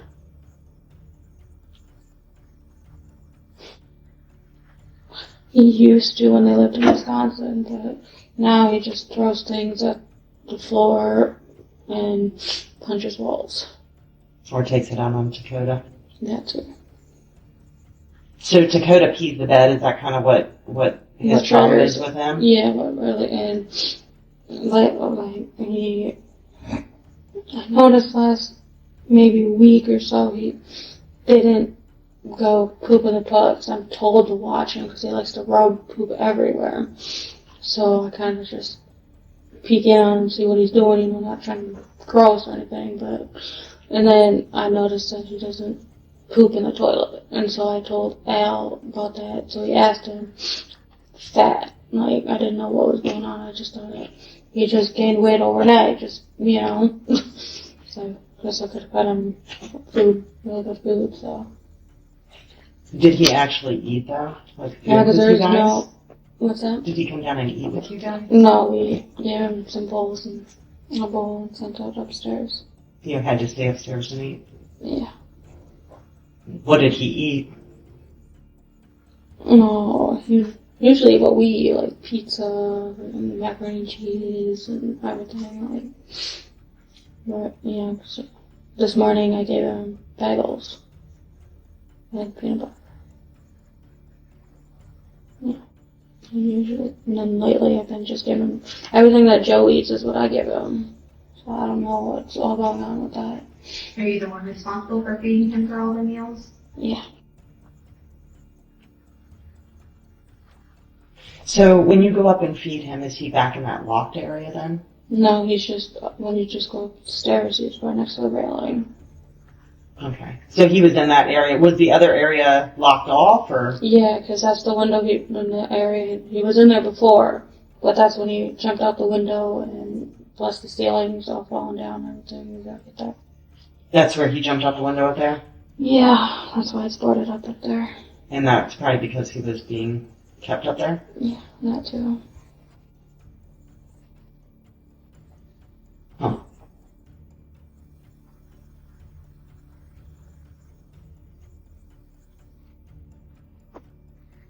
So I know that I kind of missed part, so I just want to make sure that I understand everything, and I apologize if I'm repeating stuff. But so Al got pissed off this morning because Dakota woke him up by walking into things. Well, yeah, falling down into the bathroom door and over the bathtub. Okay. So did Dakota take a beating last night? Is that why he was so disoriented today? He could have, but I went to bed early because I had to get up early. So I'm usually up about, I would say about 6:45 to the boys. Take care of them and everything. Blaze? I'm sorry. Is that to the boys? Okay. The boys, okay. Yeah, feed the boys, take care of them, and then go outside, take care of the dogs. I just got a lot to handle. Yes, ma'am. It sounds like you do. Yeah, I'm gonna quit. Yeah, just basically do everything well. He goes out and drinks and she works. Okay. So you don't know if he got... No, because I sleep with headphones on and that face mask, whatever up in me. Do you do that so you don't hear the screaming? It's just peaceful. Because I have a fan on back there and everything. It's just, my door closed, I just don't hear anything. Okay. So it's fair to say maybe he did, maybe he didn't last night. Right. Okay. But he gets beat on every day. Pretty much. It's unusual when you don't. Okay. And did you ever try to take him to the doctor or get him medical help or anything? No. Can you explain that to me a little bit?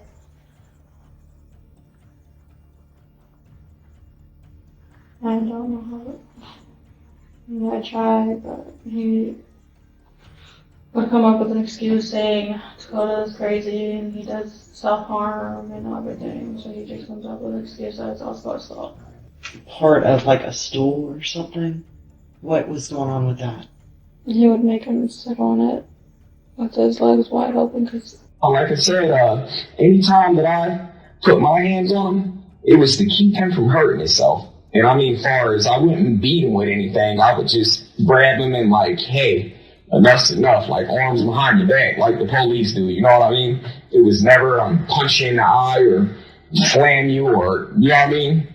All right, I'll get up around, say about 8 o'clock, go get him his breakfast and stuff like that. So I go up there, and he's laying on his tarp, and he got it in his butt. I'm like, what the hell do you think you're doing? I say, pull it out right now. He wants to get the wrestling, and you know what I mean? Either way. I don't know what you mean because I don't live in your house, so... Well, he want to get wrestling and aggressive, like he don't want me to take it out of him, and he don't want me to have it, period. You know, so I grab it out. Blood squirt. Yep. And he started dripping. So put him in the shower. I put him in the bathtub, and I try to clean it up and look at it to see if it was worth me taking him to the ER right away. But to the eye, I'm not a doctor. It didn't look that bad. So I'm just thinking. What did you see? Just like his butt hole with a little blood. Because, I checked it out afterwards. I'm like, whoa, let me see. And she then did. And it was just looked a little swollen. Okay. You know. Didn't see any injuries or anything? Nothing too heavy. I mean, I see his butt swollen and his legs and his arms and all that, but I see that every day. It's not a day where he is not gonna add another one. And here's the thing, as a parent, I'm afraid, I was concerned, like, damn, if I take him anywhere, they're gonna be looking at me like I did this. You know what I mean? So at the same time, I was trying to just get him together to where he didn't have any bruises, and then I can take him somewhere and see about possibly more therapy or something like that. So you know he needed some sort of treatment. It started to hit me at the last phases, like his last week. It came downstairs, and like I said, showered him up. He went back upstairs, told him to eat his breakfast. He didn't eat it. He just laid on his bed, and he didn't eat it. So I'm like, I'll just wait a while. I'm like, eventually he'll get hungry. He'll eat. He always eat. He beg for food. He's never. You want more and more. It depends on what it is. You know what I mean? I'm like, yeah, some more, yeah, some more, some more. Sure, you get some more. That 20 hours later?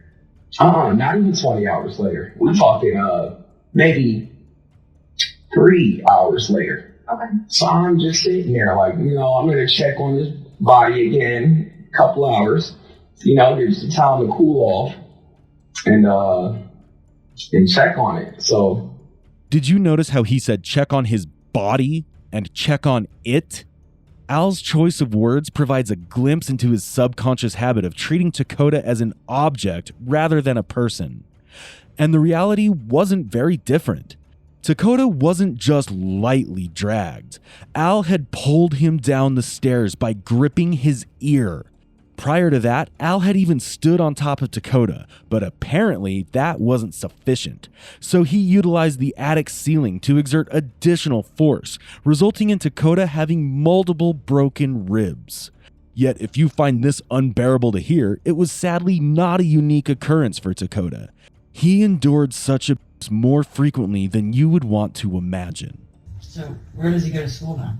He's homeschooled. By who? Me. I give make homework assignments. I usually print them off at the library, and then I give them to my sister to give to him, and then he reads his books and all that, like the paperwork.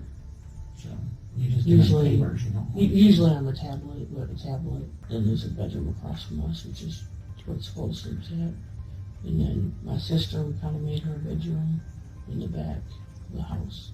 It's kind of Dakota stays in the bedroom across from mine. Right, Josiah doesn't stay in there at all? He naps in there. So who goes in the upstairs? No, we leave it locked because it leaks. No, it's off limits. So why is there urine and stuff up there? Our dogs go up there sometimes. And pee in buckets? You guys train your dog to pee in buckets? There's no buckets up there. Yeah, there's a swimming urine in there. There shouldn't be no buckets of urine. The ceiling leaks. Well, the buckets are. He stayed up there, right? When you were talking about him pooping and peeing and everything up there. Yeah. Things are definitely not adding up. But Al doesn't need anyone else to make him sound guilty. He's managing that all by himself. So, And they start talking? No, not much. So but he's still moving. His eyes is looking at me. He's doing his normal thing. Oh, why they're looking at you? Mm-hmm. Okay, what's the normal thing? Just the freak out that I was telling you about. The freak show. Okay. When did he throw up? Yeah. Remember when I told you he pushed off his bed and I checked on him, I seen throw up come out of his mouth? Okay. Yeah. Okay. So I just wanted to make sure before I wasted the authorities' time that he was not playing around. You get him down the stairs, and then after he's down the stairs, what happens? Put him in the shower. Not the shower, but I lay him in the bathtub. Okay. At this point, the detectives aren't even trying to believe his story. They know that Al is trying to cover up his crime, but what he doesn't know is that nobody has believed his story yet, not even the very first person who interacted with him, the 911 dispatcher. A child is dead, and these adults can't stop lying. The detective is about to lose it now. There's more coming. I don't use him. I don't look at his body. I have no idea. So you never noticed, you never realized he had these marks all over his body, on his arms, on his hands. Oh, You never noticed that stuff? I'm usually home. I usually leave. That's not play stupid, okay? Because I really don't have a lot of tolerance for stupid. You know what I mean? While Al inflicted most of the abuse, Amanda staying quiet and lying at this point sounds just as bad. And how long did it take the police to get back when the medics got there? The police is already here. The police was already there? Yep. Okay, perfect. I try to cooperate with him and everything. Am I the only one being charged here? I don't think anybody's been charged yet. Okay, I'm just asking. Okay. I don't know what's going on here. Yep. So then the medics take him away, and that's the last thing you know. And I'm in jail. I'm sorry? I said, yes, ma'am, then I'm in jail. You've been to jail? This is jail. I mean, I was in that back room back there. Right, but you've not been to jail. Mm-mm. Okay. So I'm sitting back there. The whole time I'm just thinking my son gonna be all right, because I mean they put him in the back of the ambulance. Mm-hmm. So I'm thinking he's gonna be all right. And I ain't gonna lie, this is another thing I want to say. When I went to give him CPR, and I was taking it, whatever it was, out his mouth, it smelled so rotten, so awful. That's why I'm still kind of curious. Like, Al thinks waiting for a while in the cell was a bad experience, but little does he know what awaits him after this interrogation. we're about to sitting on the couch, Sit on the couch. watching him. It's like a 24-hour watch. It only take him a second. The flip down the stairs over the rail. I mean, not nothing small.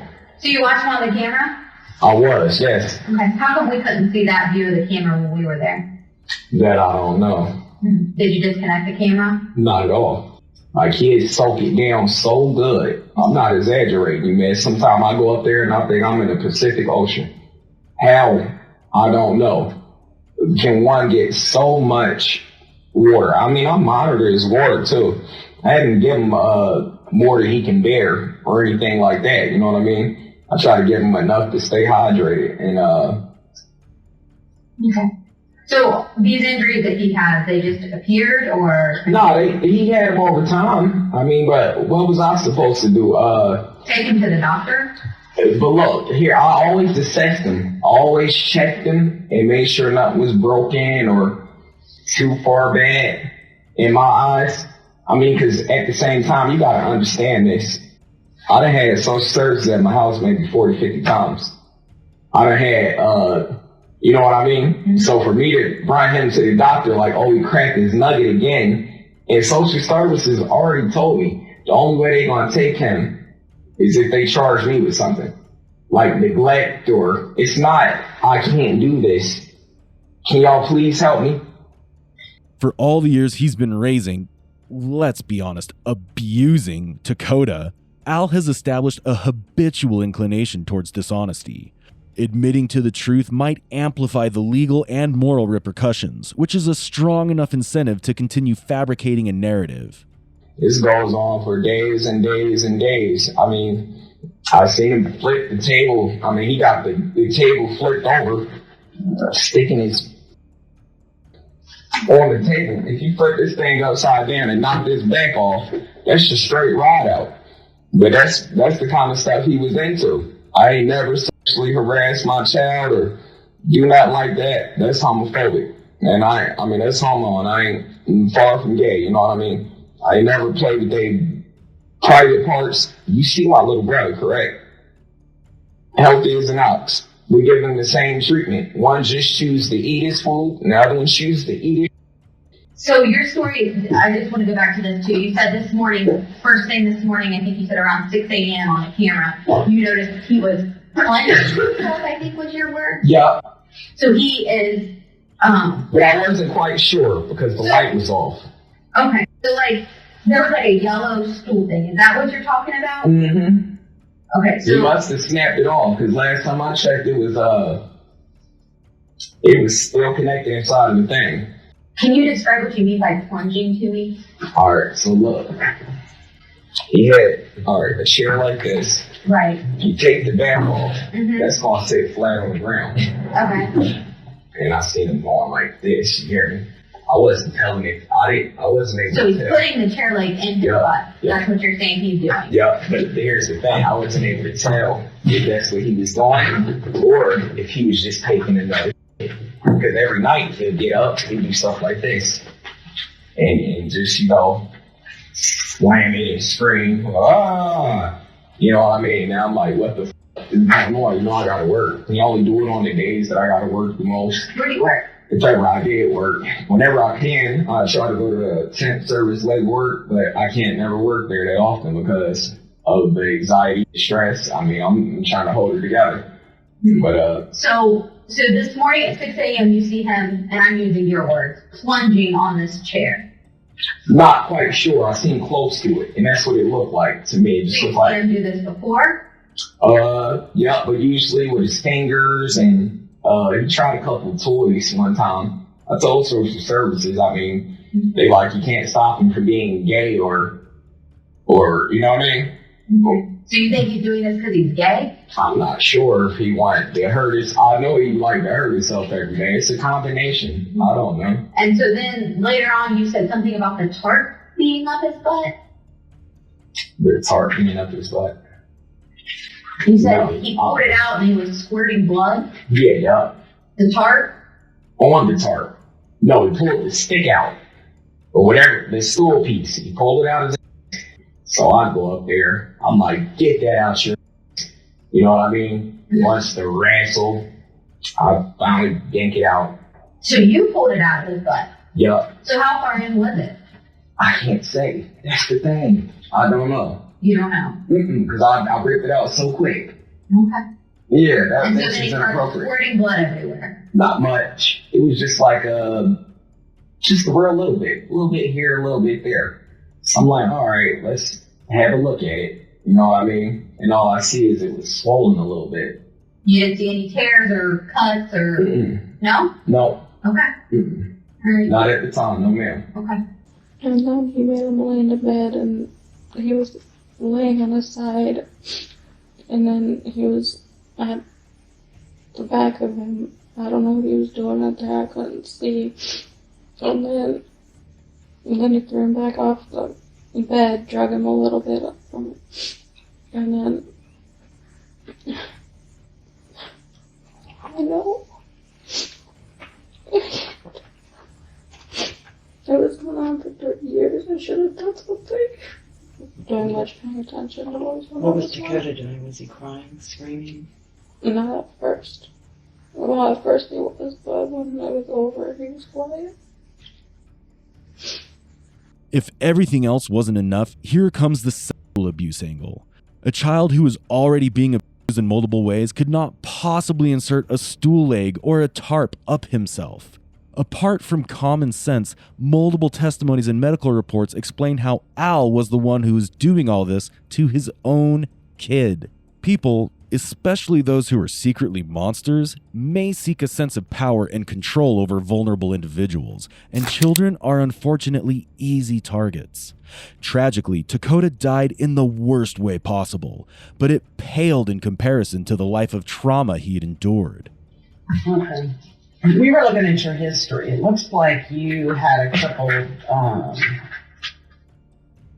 you've got a couple things going on. All the small stuff. Yeah. Yeah, like the child endangering. What was that? My child I went to my baby mama house. I ain't even had custody of kids. I went to sleep a night at my baby mother house. Our kids was 3 and 4 years old. And one of them unlocked the door and went outside. And they was in their diapers playing in the front yard. And that's what it was about. My mom took the kids for a day or two and gave them right back to me. Okay. There's one in here too for strangulation. That was on a guy. That it was an even match. He attacked me and I defended myself. I'm not a violent person. I just defended myself. So, I'm trying to understand these marks all over him. like I said, every day. He can't do that on his own. Every day. Oh, he slams back. He runs, he jumps, and wherever land, he lands. I mean it. Or, you know what you do? Excuse me, if you could just pay attention for a second. You know how you got that rail right here by the stairway? Mm-hmm. Boom. That's what he do to me. Boom. Hard as he can, just all out. Why? I don't know why. I never understood it. It's all in that. All because he didn't get his way every time that he wanted it. It ain't take much to make him upset. Well, I think you know we've talked to the other people here. Okay. And your story is not consistent with his injuries as theirs. Okay? I will tell you that. I don't know what to say. But it's your chance. Like, I understand if you were frustrated with him at different points because you hadn't slept, or because he would do things that bothered you or disgusted you. Here's your chance to say it. But to blame him on him like he's doing it, we know that's the only thing I probably did is spank his bottom or hold him down to keep him from eating it. Everything else, I don't know nothing about. Or put hot sauce on his butt so it'll burn. That I did. Yeah. Yes, I did. I know you did. Yeah. And why did you do that? To try to get him to quit cracking on himself. Yeah, my daddy did me like that when I was little. When I used to suck my thumb, he put some hot sauce on, I ain't put it in my mouth no more. Now, while Al is being interrogated here, some officers were at his house searching for evidence of his crimes. Now, these detectives are taking a brief break, code for getting updates on the case. The comparison between a parent using hot sauce on a child's thumb to discourage thumb sucking and pouring hot sauce on Dakota's buttocks suggests a stark contrast in context, intent, and consequence. Any sane person would understand that these two things are not on the same level, but not Al. All this is so disturbing that you might think this is it, right? Wrong. The truth was even worse. So you telling me they said that I beat him to death? Mm-hmm. Is that what they saying? Mm-hmm. That's very inaccurate. Still punching him, kicking him, elbowing him in the gut, smacking him across the head and everything. And then he recently started using a taser on him. And then then we got this metal spatula down, or whatever, that he used to beat him with it. Dakota was sitting on the toilet and he elbowed him in the back. And then he fell to the floor and he Take your time. started beating on him. And then he threw him in the bathtub and sounded like he was drowning him. So he was talking to him and telling him he was going to drown him, and it sounded like that because all I heard was splashing because he wouldn't clean his shorts because he came down wet over this morning. And he took him back upstairs and threw him out. Then he made him lay on his stomach, hands behind the back, and he stepped on him. The autopsy report was so horrible that the examiners said that they had never seen such horrific details in their lifetime. There were widespread blunt force injuries on Dakota's body, including both fresh and healing abrasions across the head, torso, and extremities. Internal bruising was found in the stomach lining.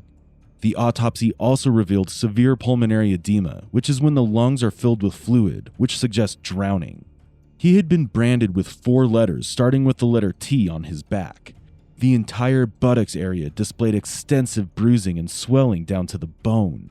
The most critical, albeit not externally visible injury, was severe neck bruising, comparable to injuries seen in severe cases like car accidents. The cause of death for Dakota turned out to be blunt force trauma, combined with compressive asphyxia and water submersion. And with this, the detective can be seen getting visibly disappointed and maybe even disgusted by the extent of Amanda's lies. So, obviously he drove you crazy.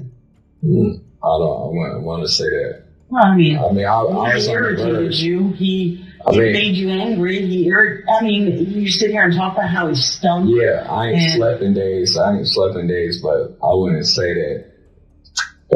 Yeah, at times he did drive me crazy. At times I did not know what I would do, but I would always try to stay level-headed and just see through another day. But I'm sure there's times that you didn't. And we know you didn't. I mean, in all honesty, we have witnesses, obviously, that were there when you were doing this stuff to him. Yeah, all these marks that are not self-created. Yeah, half of them are not. Some of them, like I said, I stank them at times. Would you stink him with? A spatula. A spatula? Yeah. It was flat. Yeah. What is this here? That's a rash. That's from his nastiness. Just a rash. Laying in his piss every day, ate his back up. No, that's not. That, I don't know what that is. I thought it was a rash. I've been seeing it for weeks. I actually thought it was a rash. Maybe if you took him to the doctor, you would know. What could I have done to cause that? What causes Drag that? him Drag him where? Down the steps. No, ma'am. on No, the ma'am. carpet. No, ma'am. We don't have any carpet. I did not drag him. I mean that. We don't have no carpet. I didn't drag the boy. You didn't see the tear in his butt today, in his anal area? The tear? Yeah. The Big tear. tear. I seen it swollen, but I didn't. It's plain as day a cut. Yep. A tear. It's possible. Did you have to hold him down in the bathtub? Was he fighting you to get out of the bathtub? No. No, ma'am. Not at all.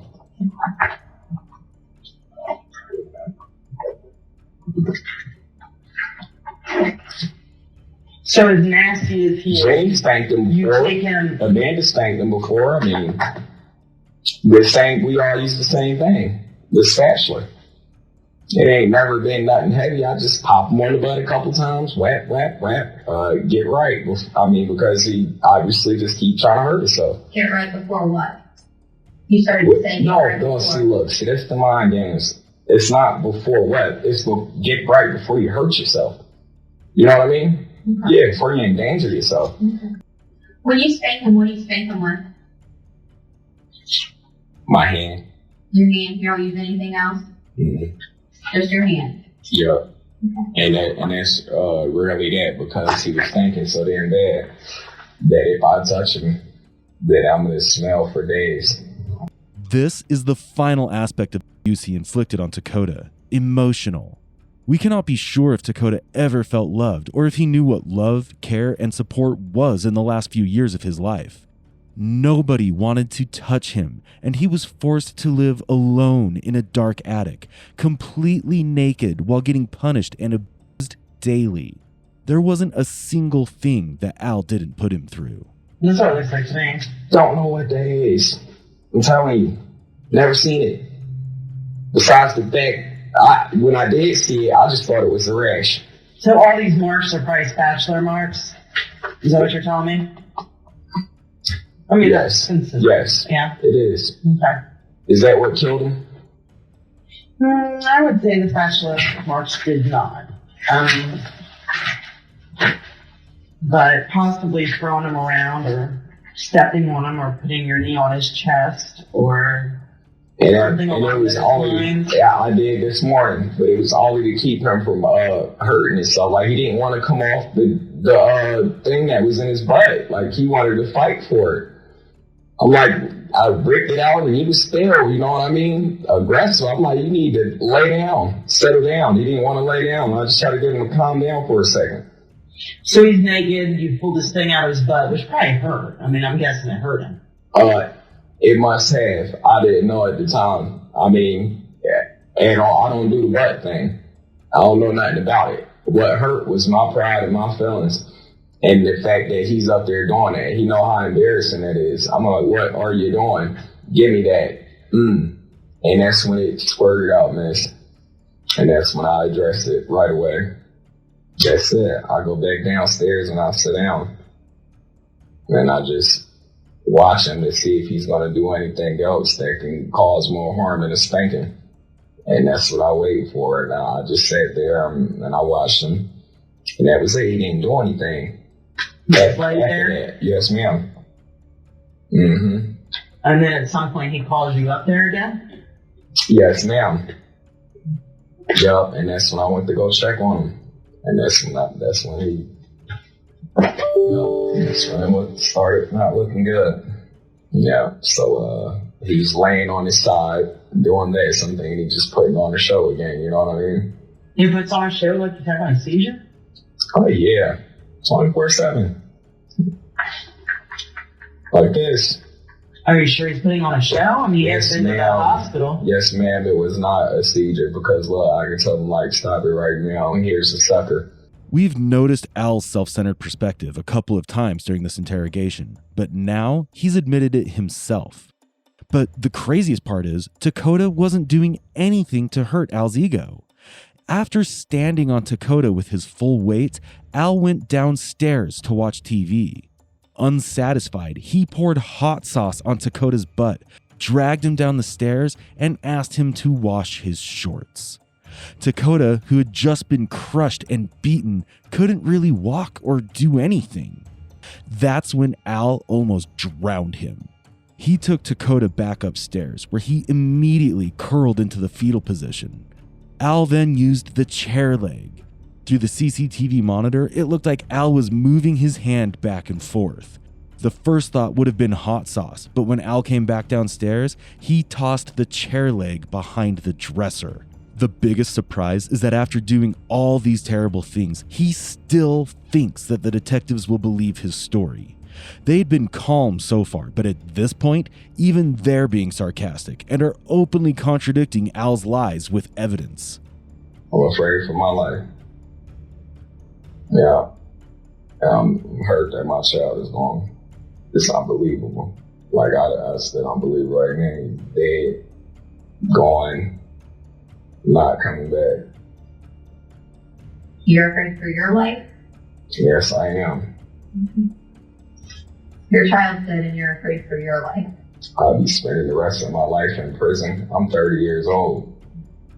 What I'm gonna do for the rest of my life, all because I tried to raise my child the right way and he became defiant and we ran into a situation. You know what I mean? People knew what he was doing.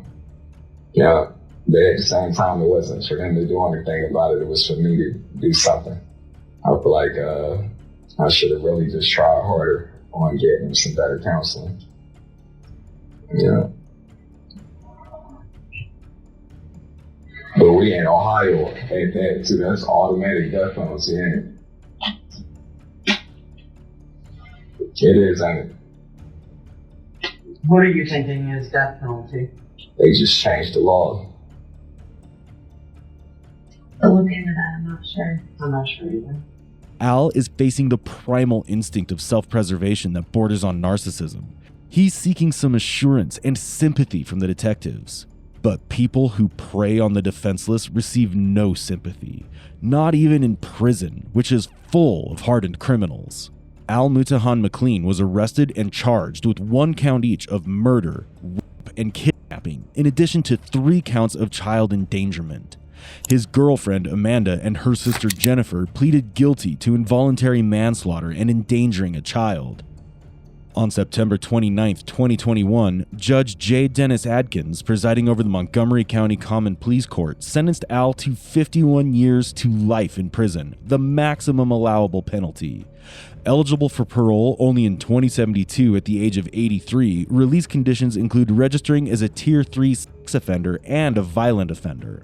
Amanda's sentence ranges from 22 to 27 and a half years, contingent on her behavior in prison, while Jennifer has been ordered to serve 8 to 12 years.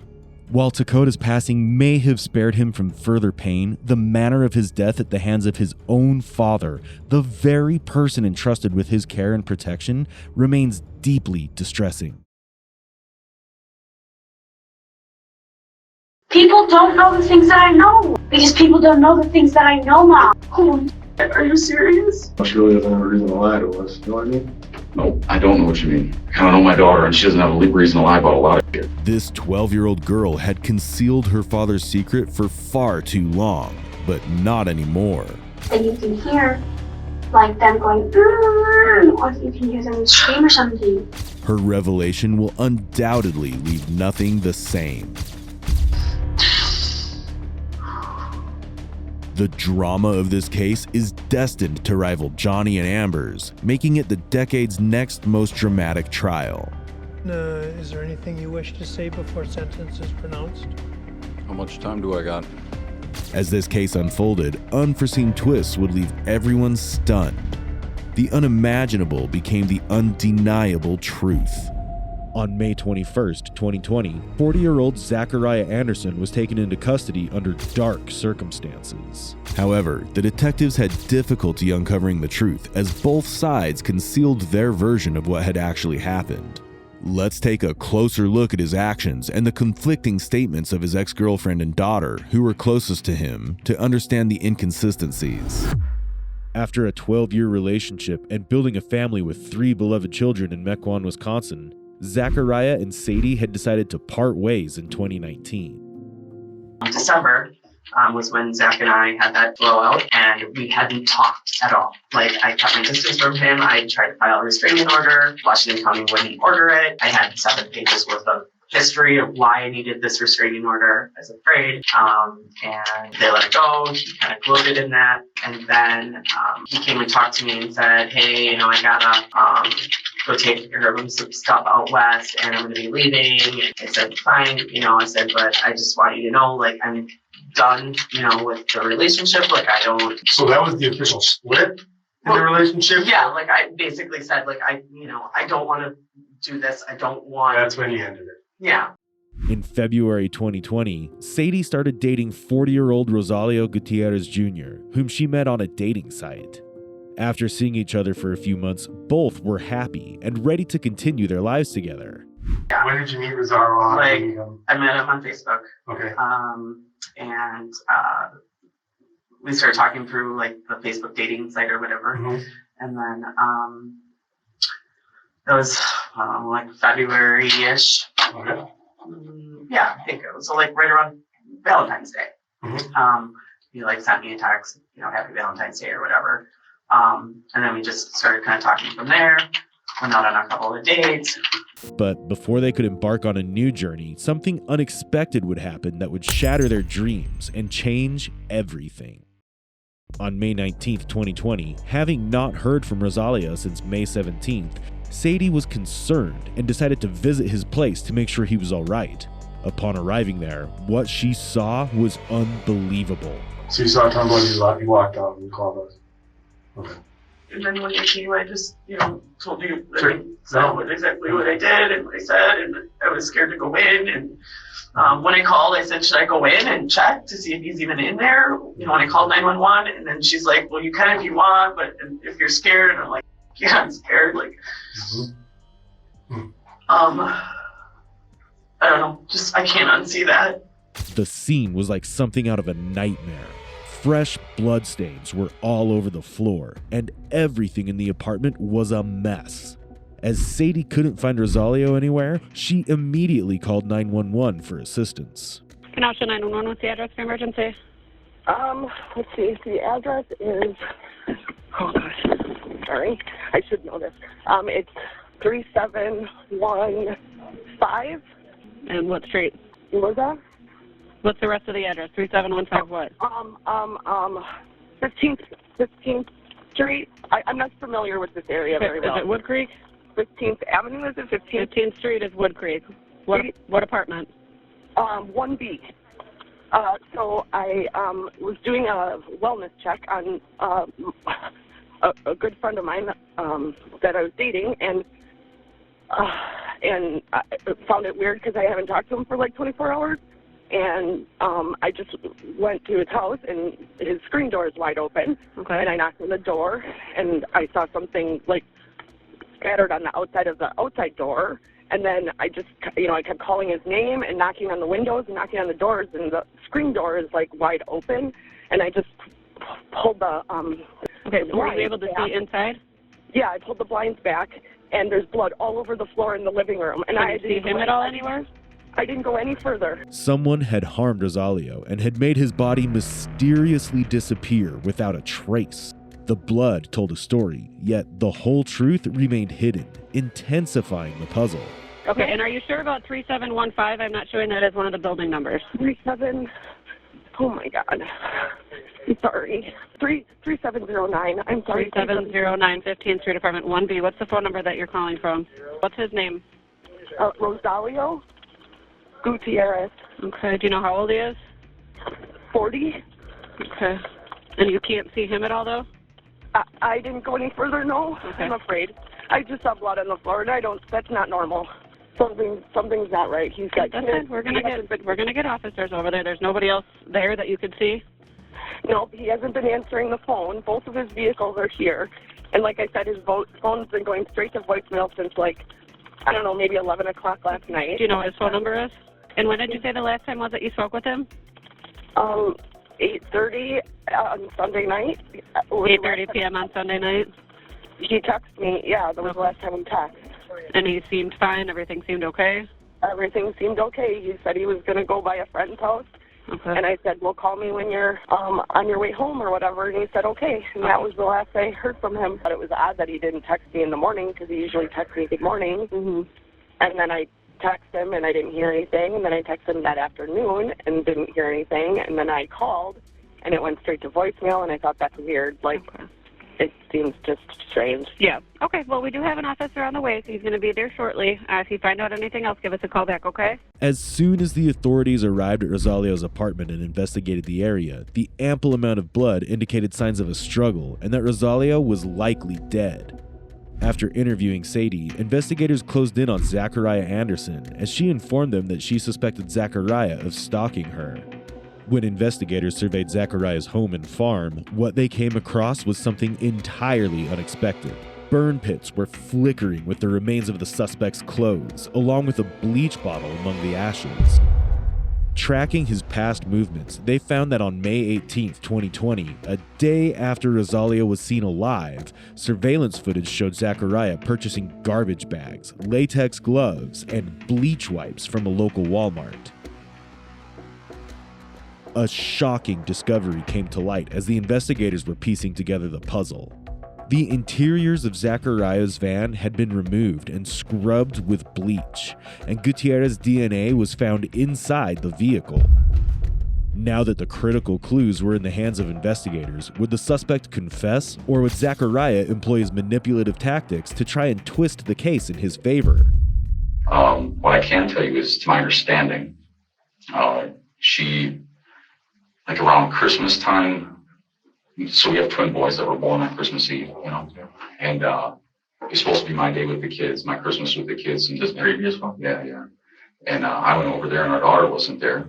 And I said, all right, we went and picked up a Christmas tree and we went to have set up the Christmas tree at her house because she has primary placement of the kids, And so put it all together and that kind of stuff. I came over in the morning. All the kids were supposed to be there. Daughter's not there. And I'm like, maybe about 11:30, asking her, are you going to go get it? This is supposed to be my Christmas. The boys want to open their presents. It's, almost afternoon holiday or whatever. And she gets all shitty with me, shut your mouth and stuff. And I'm like, what the supposed to have the day with the kids. This is our Christmas, right? You give the kids tomorrow for Christmas Day itself, but, what on the day for or whatever. And she tries to hit me with the broom in the face, just spins around, tries to clobber me with the broom in the face, and turns into this big old exchange between her and I. She shoves me into the door 4 times, and I scream and runs outside, calls the cops. Cops show up, they arrest me. And I'm like, what are you arresting me for? She put her hands on me. I mean, I made fun of her or whatever, but talked shit, hollered back and forth, but I didn't do anything to her. So they hauled me away, all right. What agency was that? Germantown. Okay. So go see the DA, tell the DA, hey, this is what happened, whatever. It's not the first or second occurrence. Long story short, happens again. She does the same thing. Cops show up, and I tell the cops, I put my hands on her. They arrest me again and haul me away. And I'm just like, this is ridiculous, just because she said whatever she said. She said I'd push her at one point at the front door. I'm like, no, she turned around and ran into her own Christmas decorations and tripped her damn self and spilled her shit. I didn't touch her. I didn't step forward. I didn't do shit. I just stood there and watched her make a mess of herself. And that's been kind of the thing. It's like, no matter what happens, no matter what goes on, she accuses me. While Zachariah confidently claims the accusations made by his ex-girlfriend are wrong, detectives find it hard to believe them. Sadie also gives them her version of the event. Our twin boy's birthday is Christmas Eve. That day, he came over to the house and there was an argument. He was upset. Our daughter wasn't there the day before Christmas. He began throwing things out of my house. I had to call the cops to have them come and ask him to leave. So that was kind of a violent episode. That was not the first time. And this was before you met Rosario, or this is before. The Christmas before? This was, so 2019. Okay. So Christmas 2019. So that's December. So I didn't meet Rosario until February. Okay. But December was when Zach and I had that blowout, and we hadn't talked at all. Like, I kept my distance from him. I tried to file a restraining order. Washington County wouldn't order it. I had 7 pages worth of history of why I needed this restraining order. I was afraid, and they let it go. He kind of gloated in that, and then he came and talked to me and said, "Hey, I gotta go take care of some stuff out west, and I'm gonna be leaving." And I said, "Fine," I said, "but I just want you to know, like, I'm done, with the relationship. Like, I don't." So that was the official split in the relationship? Yeah, like, I basically said, like, I don't want to do this. I don't want. That's when you ended it. Yeah. Okay. Before I went to Mexico, yeah. Okay. And I kind of was like, if this is where our worlds are at, like, I don't want to live like this. So I was kind of done. That's why I went for the restraining order. Despite his adamant denial of hacking Sadie's phone and stalking her, he continues to craft lies to deceive everyone around him. If you guys get my cell phone, I'll show you how ludicrous it is. She accused me of hacking her phone, her text messages, and her emails. And I'm like, what the fuck are you talking about? And she's like, things that people shouldn't, which just my lingering suspicion is that she's doing blow. I don't know for sure. I haven't been able to verify that, but just on her behavior and, I've known her for 12 years and it's a hardship. So huge difference. So anyway, she makes a bunch of accusations and she says, well, you know how to program or something. You know how to hack my phone. I said, I don't even know any programming languages. I just worked for the phone company for a decade. That doesn't mean I know how to hack people's phones. Like, you don't understand what I did there maybe, but it had nothing to do with that. Like, it's just crazy. But she's like, well, people. I'm like, nobody I'm going to ask to jeopardize their job over this shit. Like, what are you talking about? So she's just got some acute paranoias over that I can't make sense of, and so I don't know. I don't know what to do with that. But as far as stalking is concerned, no, we both see other people. I specifically, when I was arrested tonight, had a girl over and I was spending time with a different girl. So I think maybe she is a little mixed up in, what she thinks or feels about me, and that's fine. But really, at the end of the day, whoever's getting her high is more important. So I don't think, I don't think it's like that at all. Most of the accusations came like in the last month, really. But she said that I was sitting out following her. I went to scoop the boys out of it. I was cleaning my van. I had my cell phone in my pocket and I was listening to music. And she pulled in with the kids. And I went to pull the boys out of the car seats or whatever and give them a hug.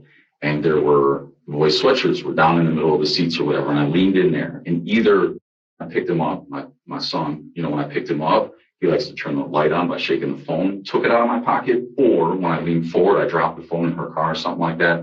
But I picked up the sweatshirts and I took the sweatshirts and I couldn't find the phone. And my daughter will tell you, I searched for the phone for like 3 days. I had to call the carrier to figure out what happened to the phone. And she said, well, you were stalking me, you were tracking me, you put the phone in there on purpose. And I said, no, the fuck I didn't. No, the fuck I didn't.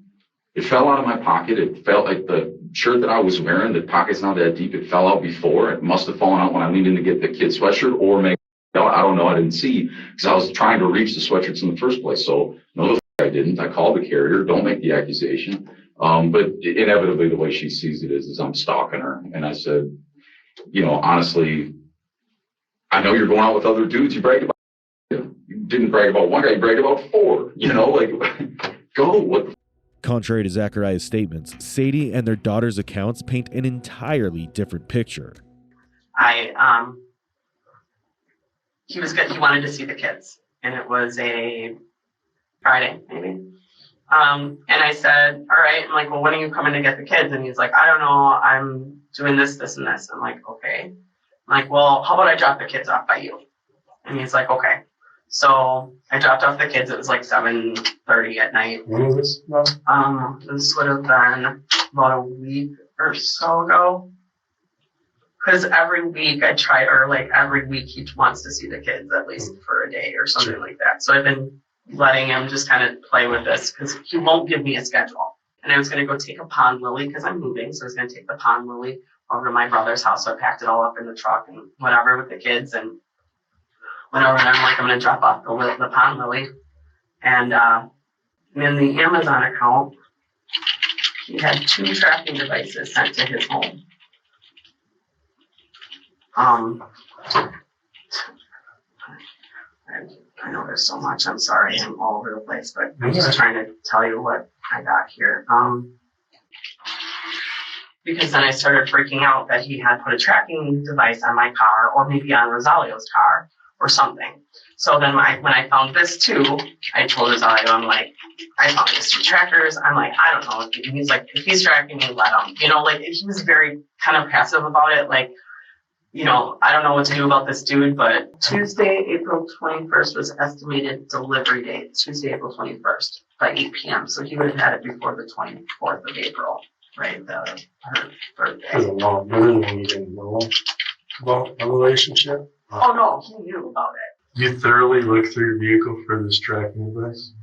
I looked, like, I had my mechanic friend come over and he looked like under the car and he went under the truck and went in the engine and we looked under batteries. It looks pretty small, that's right. I know. And he even said, he's like, they even come smaller. He's like, we got them on our trucks and, you know, he's like, they're hard to detect if you don't know. You can stick them in the air filter and hide them. There could be in my house. I don't know. Right. It's a GPS one, but I think it has like the ability to listen. So last night I texted him something about like, are you hacking my phone? Like, what is going on? I'm like, someone said you're in my phone calls. I'm like, you need to stop this. Please stop following me. Just please stop all of this. This is too much. And then we had a little bit of a conversation and, you know, he doesn't want to really talk about that. You always accuse me of stalking you and this. And I'm like, weird things are happening. This is what's going on, you know? Do you know what Zach's account is on Amazon? Do you know his login and stuff? No, it was just it was the app that was on the burner phone. And so I'm just like, I just had feeling like he's tracking me. There's way too many coincidences that he knows where I'm going or when I'm going or where, if I'm leaving or that I don't come home at night. And then, oh, well, I have people that drive by and tell me that you're not at home. Have you checked your car? I did. I had a mechanic friend look it over and check it over. I just didn't take it into like a place. Right. But the fact that I found this burner phone in my car, I'm like, well, if you had a tracking device on me, oh, so you just why would you put a burner phone car was in there? under the seat or something? Yeah, you put it under the so you could just car track seat. the burner phone. He used the burner phone to track, yeah, the third burner phone that he had, because I had already had the second burner phone that he had given to my daughter. Gotcha. I know, it's confusing and it's a mess. Is he tracking her phone? I don't know that. He's hacked into my school account. He's hacked into my school stuff. He's hacked into your phone for sure. I know that. My phone or email? All of it. So, how do you know he got in my phone? what's your phone open? I looked Is it like for open? spyware and stuff like that. But remember, I told you to change all of your passwords. And I did. Amidst these twisted stories, it becomes difficult for the cops to understand whose story holds the majority of the truth. However, Zachariah's statement cuts through the confusion with a clear, undeniable logic. Hold on. I mean, just look, I'm not trying to call you gullible, but she says that she went to her brother's house and she found the cell phone, right? Now I call the carrier and the carrier says the cell phone ends up down in Kenosha. But she says that she literally drove like 2 miles away to her brother's house and found the cell phone, yet left the cell phone on and took it to Kenosha. So you tell me, guys, what adds up? That's not what she told us. But I'm just telling you something doesn't add up in that story specifically. Because if I call the carrier and the carrier says the cell phone goes down in Kenosha, right? Well, then if she says she found the cell phone at her brother's house, which is by my house, then why the fuck did you drive all the way to Kenosha before you shut it off? How do you know that she found it before she went to Kenosha? So she told me. Okay. Well, yeah, then that wouldn't make sense. Otherwise, Right. So I hear, okay, you guys got a story, but I'm telling you, all her stories are. These conflicting statements from both Sadie and Zach highlight that both of them might be withholding a major part of the truth. Or there's also a possibility that one of them is a master manipulator and the other a victim of circumstances. But it's on the detective to identify the one weaving a web of lies.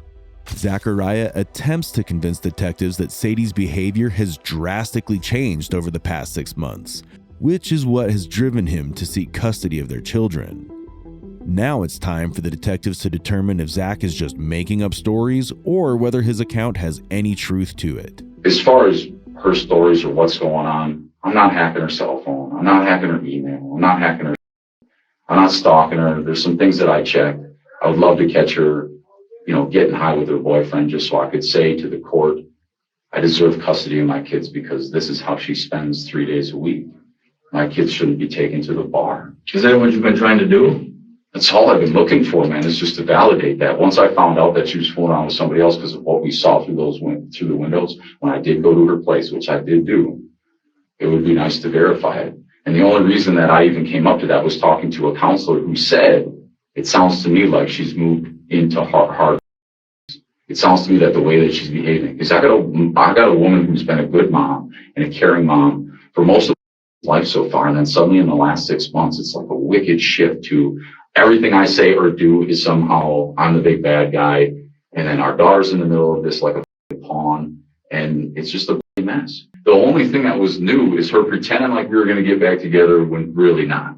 The only thing that was really new was she's now slapping across the face and fighting with her, and hitting the kids. And that, I've got recordings on, like what the fuck is going on? And arguments with her, it just makes no sense. It turns out that Zach's story does have some significant truth, as his account perfectly aligns with his daughter's statement. What happened originally was Sadie was slapped in the face to discipline her when she was yelling at her. When was this? Like a month and a half ago, and recorded it on her school laptop. She came to me and she told me, and I said, hey, Mom, no, wouldn't she slapping you? She said, yeah, Dad, she slaps me and she yells at me. I said, no, that's not like her at all. It's really not her character, but you recorded it. I'll give you the recording. So she starts the recording. Mom's screaming at her, going, okay.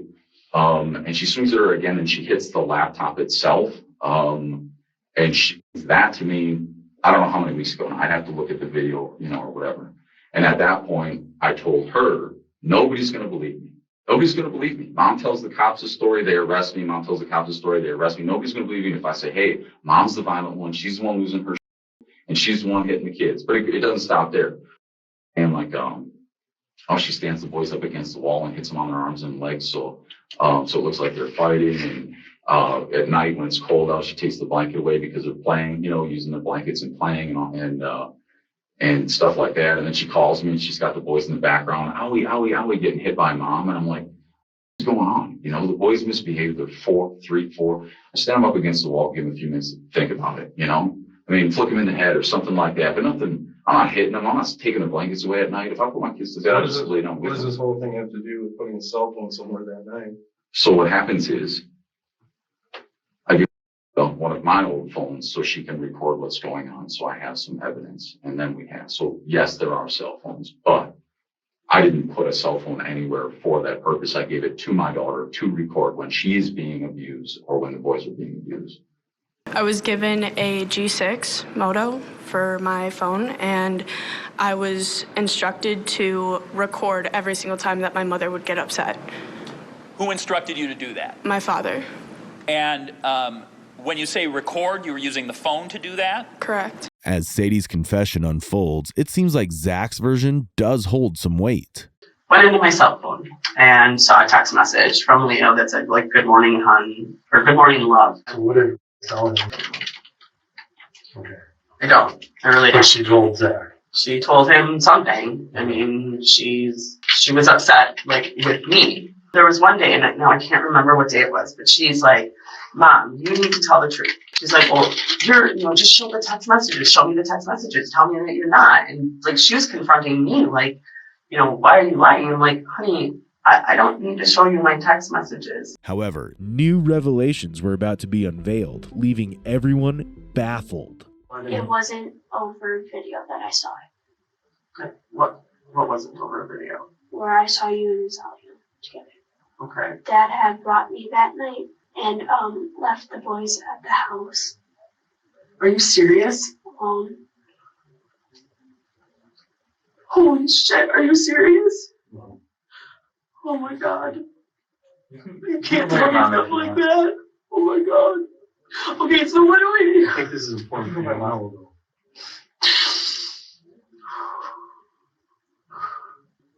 Baby girl, he can't go over there. He can't have you guys right now. This isn't right. None of this is okay. He leaves us alone when we're there. And he comes and watches you when we're there. He leaves in the middle of the night. Okay, how do I stop this? I've got to do something. I've done what I could to try to place my in custody into place, and I don't know what to do now. Well, we're gonna force it. Okay, we're gonna take some action. I just need your blessing and you're on board. I'm so scared. I know you are. You've been scared for about 3 months, right? His daughter's statement shattered Sadie and everyone involved, but it was not over yet. I knew she was in Kenosha because when she dropped off the kids, she was taking a flower for her brother's pond down there, and she hid her nice jacket in the back. And when we were looking for the sweatshirts in the car, I saw the nice jacket in the back. It said, and I said, that's probably because she's going out to Kenosha, That's it. Going to see her boyfriend. Right? Are you upset with that? I mean, it stings a little bit, but, ultimately, I can't unpoison the relationship, can't uncheat on her. Is there any jealousy going on? Yeah, a bit, a bit. Are you expressing that? Yeah, at times, I tell her because she's jealous too, I said the jealousy for us doesn't allow us to be friends, doesn't allow us to have a calm conversation. If I, even like yesterday when I was talking to her or whatever, she said, I sent you an email, right? I said, oh, okay, cool. I'll check it when I get home. She's like, of course you're not home. I go, geez, So you dropped your cell phone? Yeah, I dropped the cell phone. I didn't place it. Find her in Kenosha? I just knew she went to Kenosha. Okay. She confirms that. He confirms that.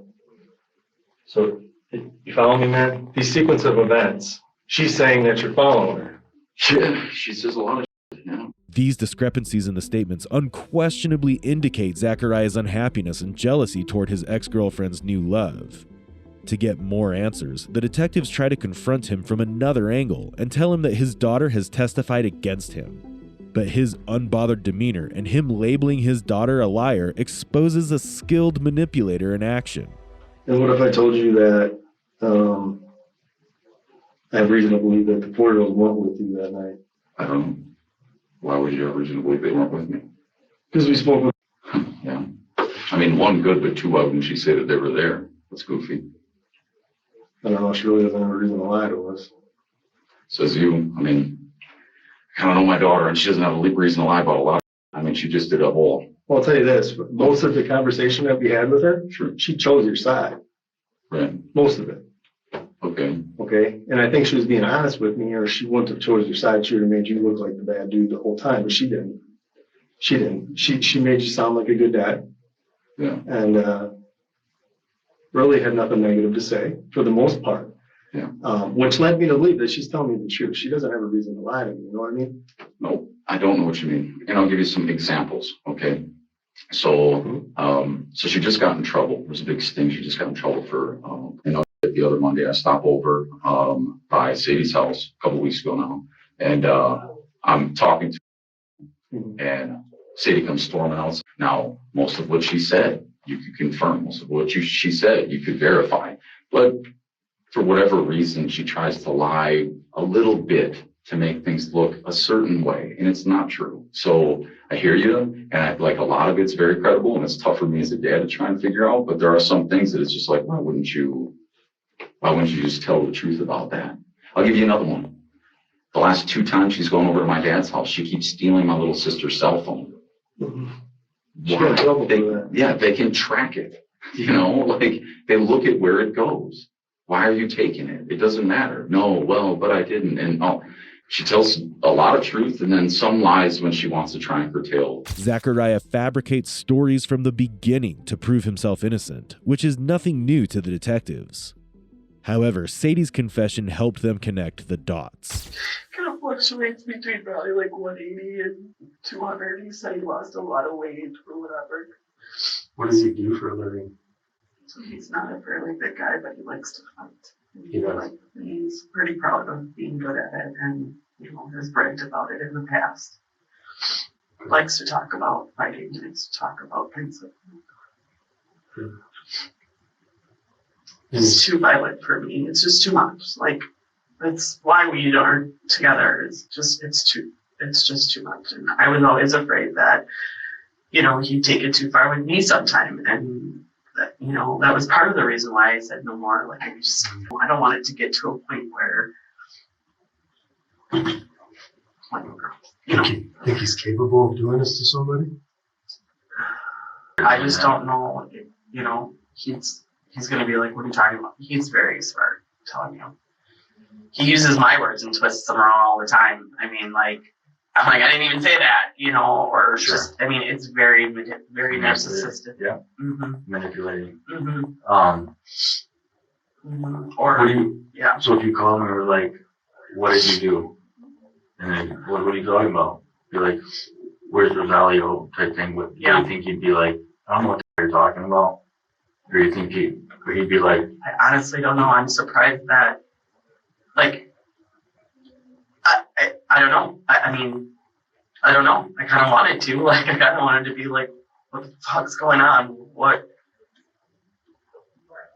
Yeah, I mean, I don't know what he'll tell me. I don't know if he'll tell me anything. I don't know if he'll say, what are you talking? I don't know. Yes, I'll do it. As the detectives were piecing together the puzzle, a new and shocking revelation came to light. When I went back and I said, my friend, I can't find my friend, my friend is missing. And, she knows his name, obviously. And the first thing she said is, call Dad. Where's Dad? You find Dad. So, that being said, she knows. Do you talk to him? Like, if you call, would he answer? Right now? Maybe. So, if you called him and said, what did you do? Like, I know. As of right now, everything's leading towards him being kind of a stalker. Somehow. Yeah, I'm not saying he did it, but if there was one lead that we had, it would probably be if he was tracking, if he threw a phone in Rosalio's car or he did something, who knows, Right. Would you be willing to do that? Sure. What do you think? That was my first thought was Dad. Yeah. That your dad may have done something to him? Well, I don't want to put words in your mouth. And that's why I'm trying, I don't want to put something out there, so. Well, but you were with Dad on Sunday until like 5, until I picked you up. Yeah. And that's when Is anything said Sunday? No, I didn't ask him about it because I didn't really think anything of it. So. Did he ever mention, like, I'm going to get him or I'm going to hurt him? I'm going to, like, No. I don't like him hanging around with yes. you guys. He said that he told me, one day maybe I'll just go up to his house and just watch him for a day or something. Those were his words. Or he said that he might follow my mom up there. When detectives ask him what he did last night, his rehearsed script collapses, leading him to change his answers. What else did you do last night, man? Slept. I don't know. What did we do last night? We I don't know. watched a movie. I remember. What did we watch that this morning? Yeah, we watched that this morning. We watched, it's got Johnny Depp in it, man. Old school gangster movie. He plays Danger, John Danger. That was this morning. Who's we? My girl and I. Okay. All right. So that was this morning. So did you wake up with her? Yeah, but did I go over last night or did I come over in the morning is the question. All right, now we're talking like 8 hours, 10 hours ago, man. Yeah, and I'm tired as fuck, man, and you're asking me and I'm trying to not blur the days because sometimes, I'll come over at like 2 in the morning or something, or 4 in the morning or something. It just depends. But last night did I sleep over by her? Yeah, because I came back after I went and talked to Jay. So yeah, I slept there last night. The night before that, Sunday, I think I just called her and we sat on the phone. If I'm not mistaken. I think that was Sunday night. We sat on the phone. I don't know. You remember everything in detail for the last 4 months, dude. No, I don't. 2 nights ago, it's a mystery. No, that's bullshit. I just told you I didn't know if I had my cell phone out for the light or not when I went and saw Sadie at her house, everything in detail. No, I don't remember everything. I remember some things. I remember the gist of things more than anything. I'm not a detailed guy. My little brother, on the other hand, he can recite song lyrics and tell you where bands are from and where they play and all that shit. I don't have that, He tells us from the last time he was in Kenosha. Sure, yeah. I don't have an eidetic memory, man. I don't, and I'm tired as well. So I gotta organize things. I gotta write things down, keep a little journal and shit. And I do. I write that out, this is what happened today. This is the next bullshit Where's that? story. It's on my computer. How many computers you got? A couple. There's a couple of broken ones sitting there. Some laptops. Which one do you use? Depends on what I'm doing, I suppose. Which one do you use when you write your journal? Why? I'm sure there's a lot of stuff in there about. Yeah, one of them. You want a copy of the journal? Oh, we're gonna see the journal. Just making it easier on us. Oh, why are you gonna see the journal? It's pertaining to this case. Stalking? Yeah. Your internet searches. Okay. Now you have a journal where you're documenting everything you do. I don't know about everything I do, but I document some stuff in regards to the well-being of my kids and fighting for custody. Perfect, man. That should help you. What computer is it? The Apple, notebook, iPad. Look, I don't know the laws on being a stalker or not being a stalker. I've taken a look, but I don't know what you'd be going for my journal and my computer. I'd be happy to show you. I'd be happy to send them to you or whatever, but we're going to see them anyway. I don't know what's going on right now. I want to know where you were Sunday night. I just told you. Well, you think you told me. I think I told you. Okay. No, there's a big difference. I'm not sure what you're getting at. But what I can tell you is, I don't know what you guys are doing. I'm tired of either take me home or give me a lawyer. Because I'm not really, what you're doing is really odd. It's almost like a threat about the computer, and that's peculiar to me. We're not threatening. The case is involving stalking. She's alleging that you've been tracking her, you're tracing her with electronic devices and things like that. I don't think I crossed any line. Yeah, I get it, but I don't think I crossed any line. Well, that's what he's saying, like, we're going to get that information from those devices. All right, we'll do my Google searches or whatever you guys got to do, but something's, I don't know, like I said, if you're going to threaten me about keeping a journal, dude, I ain't threatening. You're just telling me you kept a journal of everything you do, so that. No, I didn't say everything I do. I didn't say everything I do. Okay. So I mean, like, you want to twist words too, like Sadie, man, I don't know what the fuck it's going to do us. We're trying to have a conversation about stuff. I'm trying to tell you how things go, but I don't know what you're doing over there. It's weird. All he's saying is that we'll look through the journal. Okay. No, yeah, I don't know how many steps I take. I don't have to keep a journal or shit like that too, but I also know 2 nights ago. The journal's at my place. Literally called custody for my kids' well-being. I mean, what the fuck? Okay, so that's what we're asking, but what computer or electronic device is it on? Dude, give me a lawyer. Take me home. You pick. This is crazy. This is. All right, we're done. We can't talk to you no more. I didn't do shit. I don't know what you want from me. This is crazy. I don't think I crossed any fucking lines.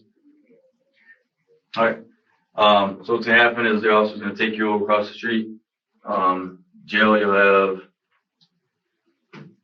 Well, what time is it? After midnight. Within 48 hours, you'll have a preliminary hearing for what? stalking. So I can't guarantee. 48 hours? What the fuck, Within you guys? 48 hours, I said. It could be tomorrow at 1 o'clock, or else it'll be Tuesday at 1 o'clock. I don't know the exact time. Tomorrow morning, we will have a meeting with our district attorney office. I didn't do it to her. What are you talking So about? that's what's happening tonight. So we can't talk about it anymore. You have requested an attorney, so that's what's gonna happen tonight. I just wanna make you aware of that. This is bananas, you guys. All right. For stalking? Get the fuck out of here. Yep, that's the charge. So, Come on now. Really? Yep. 48 Give us hours? a minute, I'll get the officers to come in here, and then we'll get you out of here like you requested. All right? Yeah.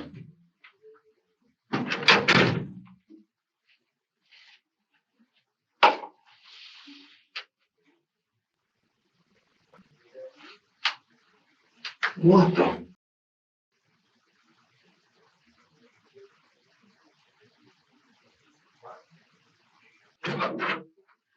All right, Zach, come on this way. Zachariah's crafted stories lead him nowhere but behind bars. 7 months after he was arrested for stalking his ex-girlfriend in December 2020, he was charged with homicide and hiding a corpse. He pleaded not guilty to all charges. On February 28, 2023, Kenosha County Circuit Judge Bruce Schroeder presided over Zachariah's trial, and the prosecutor and defense delivered their opening statements. During the trial, several testimonies pointed to Zachariah as a key figure in Rosalio's case. Were you able to identify DNA on those genes? There were a couple of stained areas that I extracted for DNA, and I did find DNA in both those stains. And ultimately, were you able to compare that to a profile of a particular individual? I compared it to several profiles. There was one matching profile for for the genes. I compared it to several individuals, but none of those were matches. They were all exclusions. So, as to the match, was that a individual identified to you as Zachariah Anderson? Yes. Prosecutors say a man was killed nearly 3 years ago. His body's never been found. Our Bill Miston joins us now as the Zachariah Anderson trial ends its first week. That's right, guys, and much of the testimony today detailed the bloody crime scene found at Rosalio Gutierrez's Kenosha apartment and how the evidence collected there was used in the case. In general, what is luminol? It gives you an indication if there is blood. Yes, it was a tiny speck, like a pinhead dot. A reddish-brown stain on the van trim near the rear tailgate. Treffinger feared using luminol would dilute the sample, making it unusable for DNA testing, so it was collected. Did you do DNA testing? Yes. What person was it a match for? Rosalio Gutierrez. Marquand Washington, who shared a cell with Zachariah, also testified against him. Was there a time when you were observing the defendant when it appeared to you he was having a nightmare? Yes. And what do you remember about that incident? I remember I was laying there the night before. I told him about it the next day, but I was laying there and I was reading my book and I heard him shout in his sleep before he woke himself up. And what did he shout that you heard? He said, "Die, die, die." And you're quoting as best you remember? Yes. All right. And so did you ever have a discussion with the defendant about this nightmare that you heard him have, or these words he said? Yes, I did. Okay, and so if you know about how long after that happened, did you bring it up to him? I brought it up to him the next day. Okay, and what did you say to him about it? I pretty much told him, I asked him about the situation about that he was locked up about, and I told him that he was talking in his sleep or yelling about some stuff in his sleep, and he was like, "What did I say?" And I pretty much told him what he said, and he's like, "Yeah, you serious?" And I'm like, "Yeah, you said it." So I asked him a question. I'm like, did you do it? Like, what, you know what I'm saying? I think you did it. And we went from there. And so what did the defendant respond when you said, I think you did it based on the nightmare? What did he say? I told him to look me in my eyes and tell me that you didn't do it. And he jumped down from the bed and he looked me in my eyes and he said, I did it. He said, that's the reason I have the nightmares. I'm unable to sleep at night because I think about it all the time. Zachariah showed no guilt throughout the trial, with a seemingly unaffected air about him. But what shocked Zachariah was his daughter's unexpected testimony. Were you asked by anyone to spy on anyone else? During that time period, were you asked by anyone to spy on anybody else? Yes. Who asked you to spy on someone? My dad. And who did your dad ask you to spy on? My mom. And did you follow through on that in some ways? Correct. And so what sort of ways did you spy on your mom because your dad had requested it? Give me examples of ways you spied on her. I was given a G6 Moto for my phone, and I was instructed to record every single time that my mother would get upset. Who instructed you to do that? My father. Where did your dad and you go? To my mom's house. What do you remember happening next? He jumps onto the porch and looks through my mom's window with a camera. Let me stop you. When you said jumps onto the porch, of what location? My mom's. And when you said he, who did you mean jumped on the porch? Zachariah Anderson. Then what happened? And then he is looking through the window, recording with not a camera, like a phone recorder, but a handheld recorder. Puts another phone into the air conditioner and asked me if I would like to see, and I said yeah. Okay. And I saw him sitting on the couch with my mother coming out of the bathroom. And doing what together? Just laying there on the couch. Okay. On March 22nd, 2023, the jury found Zachariah guilty of all charges, including stalking Sadie and Rosalio, intentional homicide, and hiding a corpse. State of Wisconsin versus Zachariah Joseph Anderson. As to the first count of the information, we, the jury, find the defendant, Zachariah Anderson, guilty of stalking Sadie Beecham as charged. As to the second count of the information, we, the jury, find the defendant, Zachariah Anderson, guilty of stalking Rosalio Gutierrez as charged. As to the third count of the information, we, the jury, find the defendant, Zachariah Anderson, guilty of intentional homicide of the first degree as charged. As to the fourth count of the information, we, the jury, find the defendant, Zachariah Anderson, guilty of hiding a corpse as charged. Exactly 3 years after Rosalio disappeared, on May 16, 2023, Zachariah Anderson was sentenced to life in prison with the possibility of parole after 40 years. This is what he had to say before the sentence. I don't think we really got to the heart of the matter. What I can tell you is, I didn't kill anybody. What I can tell you is, I didn't stalk anybody. And what I can tell you is, I didn't dispose of any corpse. It's really weird to be sentenced for or convicted for it and soon to be sentenced for it, but I didn't, Judge. It kind of feels like there's no turning around on that now. I don't really know how to make a better statement of my opposition. But I disagree. I'm innocent. I don't know what you're going to decide. I don't know what you're all going to weigh. I don't even know how to represent my own character. I don't really know what this is, but I didn't do it. I'm innocent, Judge. Not guilty. I'm innocent. So. Despite him adamantly denying all the charges and saying he was innocent till the end, there was no turning back for Zachariah. All his manipulations led him to an unforgiving cell.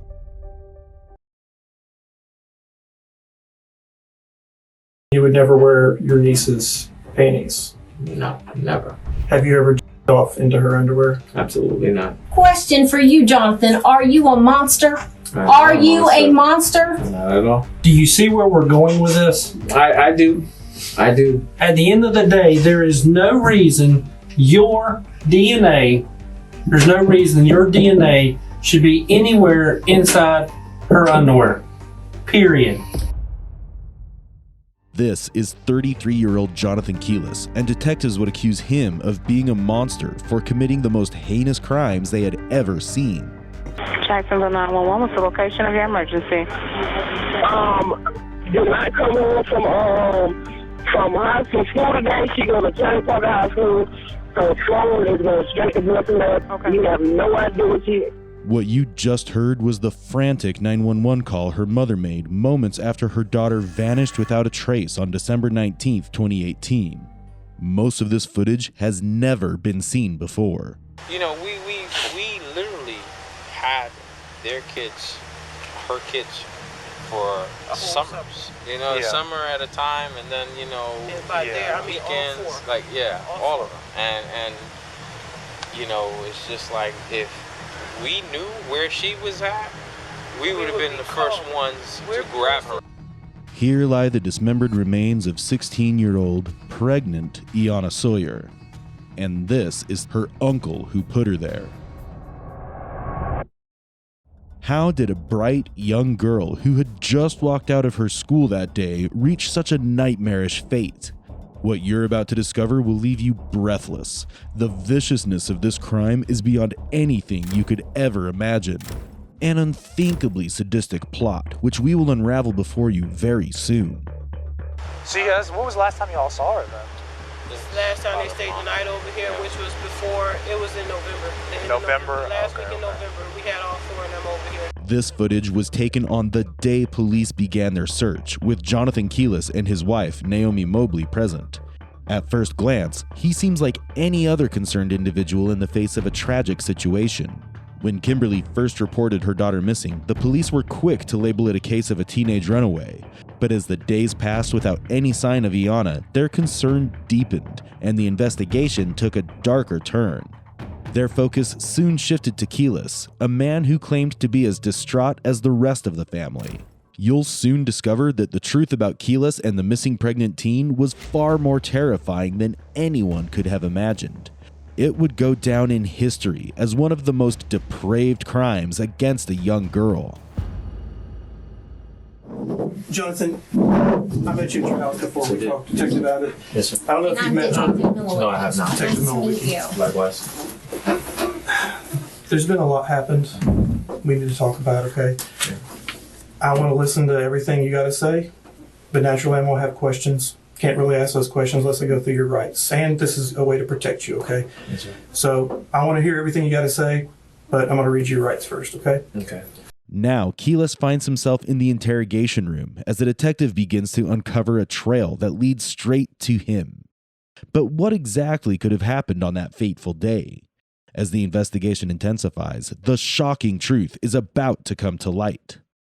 One of the things that we're investigating, is with your niece, Yes.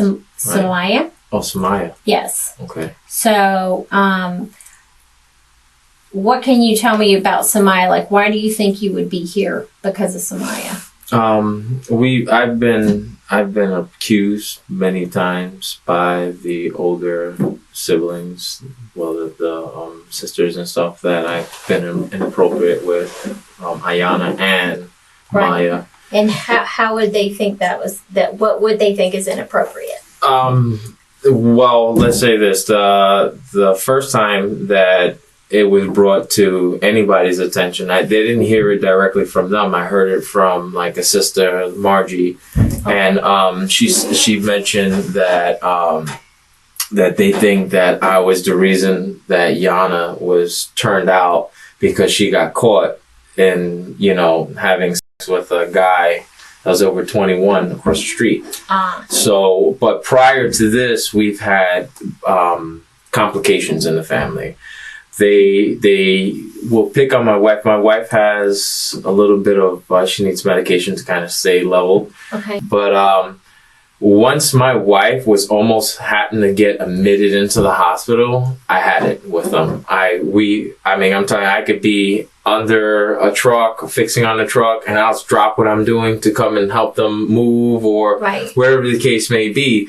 So with seeing my wife deteriorating the way she was, I couldn't deal with it no more. So I sent the mass text out to every last one of the sisters and said, listen, you guys got my wife. You have been picking on my wife all this year time. I've been staying out of it because this is a sister matter type of deal. I can't do it no more. I'm done with it. I don't want to hear none of your drama. You leave your stuff out there on the side of the road, wherever you're going to be. You know what I'm saying? I don't want to, I'm not going to come and help you. I'm not going to do nothing. You've just been nothing but drama in my life and in my wife's life. I'm keeping my distance from you guys. From that point on, this is about, I'm horrible with dates. I'm horrible with times.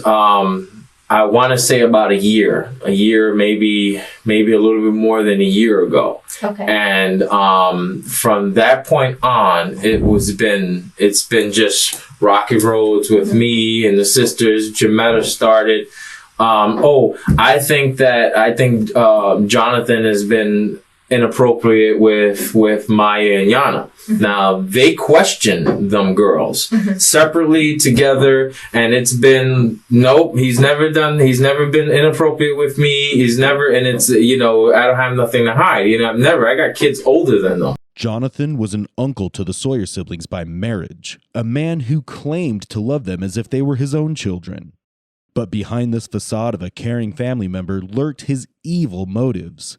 This same uncle preyed on the very children he was supposed to protect.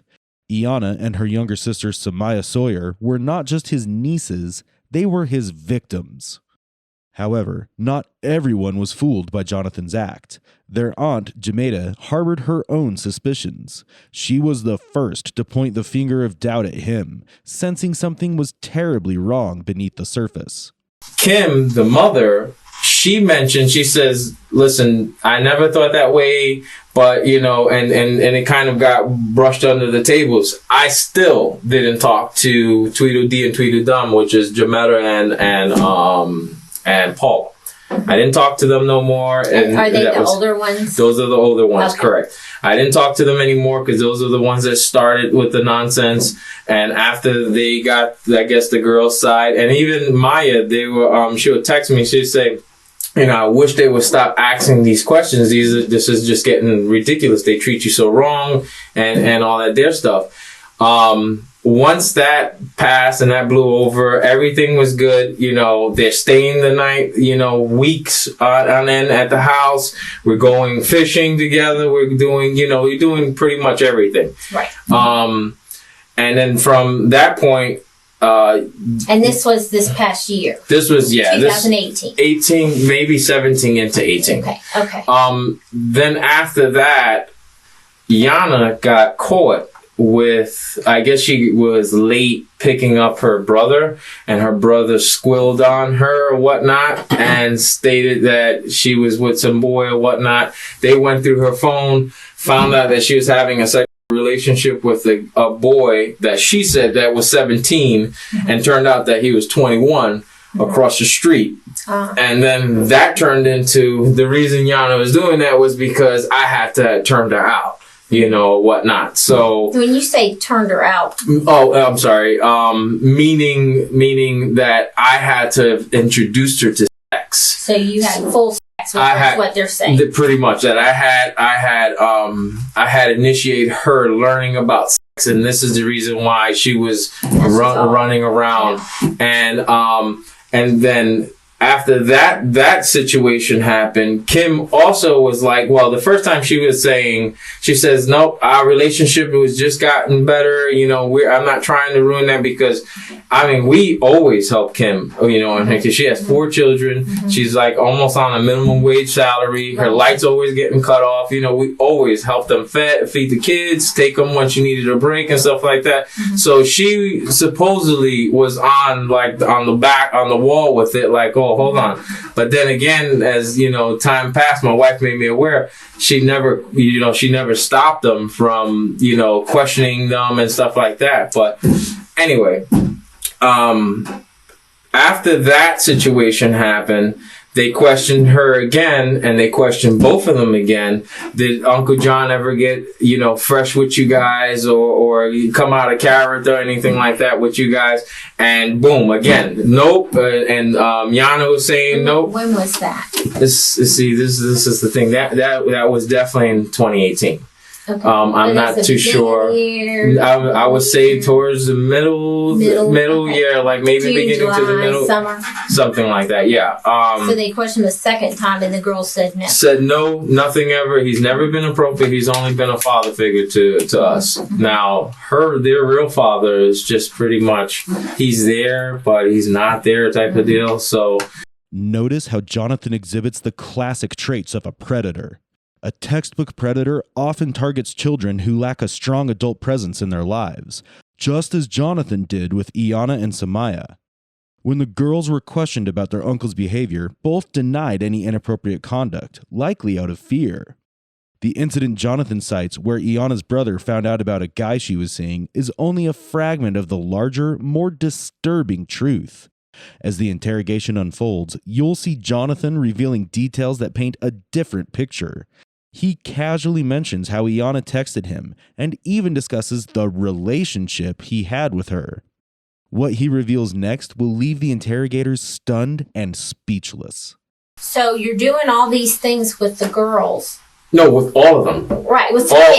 All of the kids. But then they're accusing you of messing with the girls. Correct. Yeah, and this is they came out with that. They started like real heavy with it when Yana went with that boy across the street and doing all that. That's when it started like really thick. And then give me an example of things they think were inappropriate. Well, I would just say what they were saying, and again, this is not something that they came directly to talk to me about, because had they did, I would have whipped out my phone and say, hey, look, no, this is what we talk about every day. And the majority of it. So you talk to them on the phone? Yeah, I talk to them. What do you So what, did you use Facebook? No. Yana Snapchat. Yana showed me about Snapchat. Okay. I didn't know nothing about Snapchat. I didn't even know what the hell. I know. That's their language. So, that's what she showed me how to do. And then something about score streaks. So you send pictures in the morning and then in the afternoon or whatever, as much pictures as you can send. Like selfies or whatever, or even the sky, whatever. Right. You get like a certain score streaks or whatever. Mm-hmm. I still don't understand that too well. But that's what we normally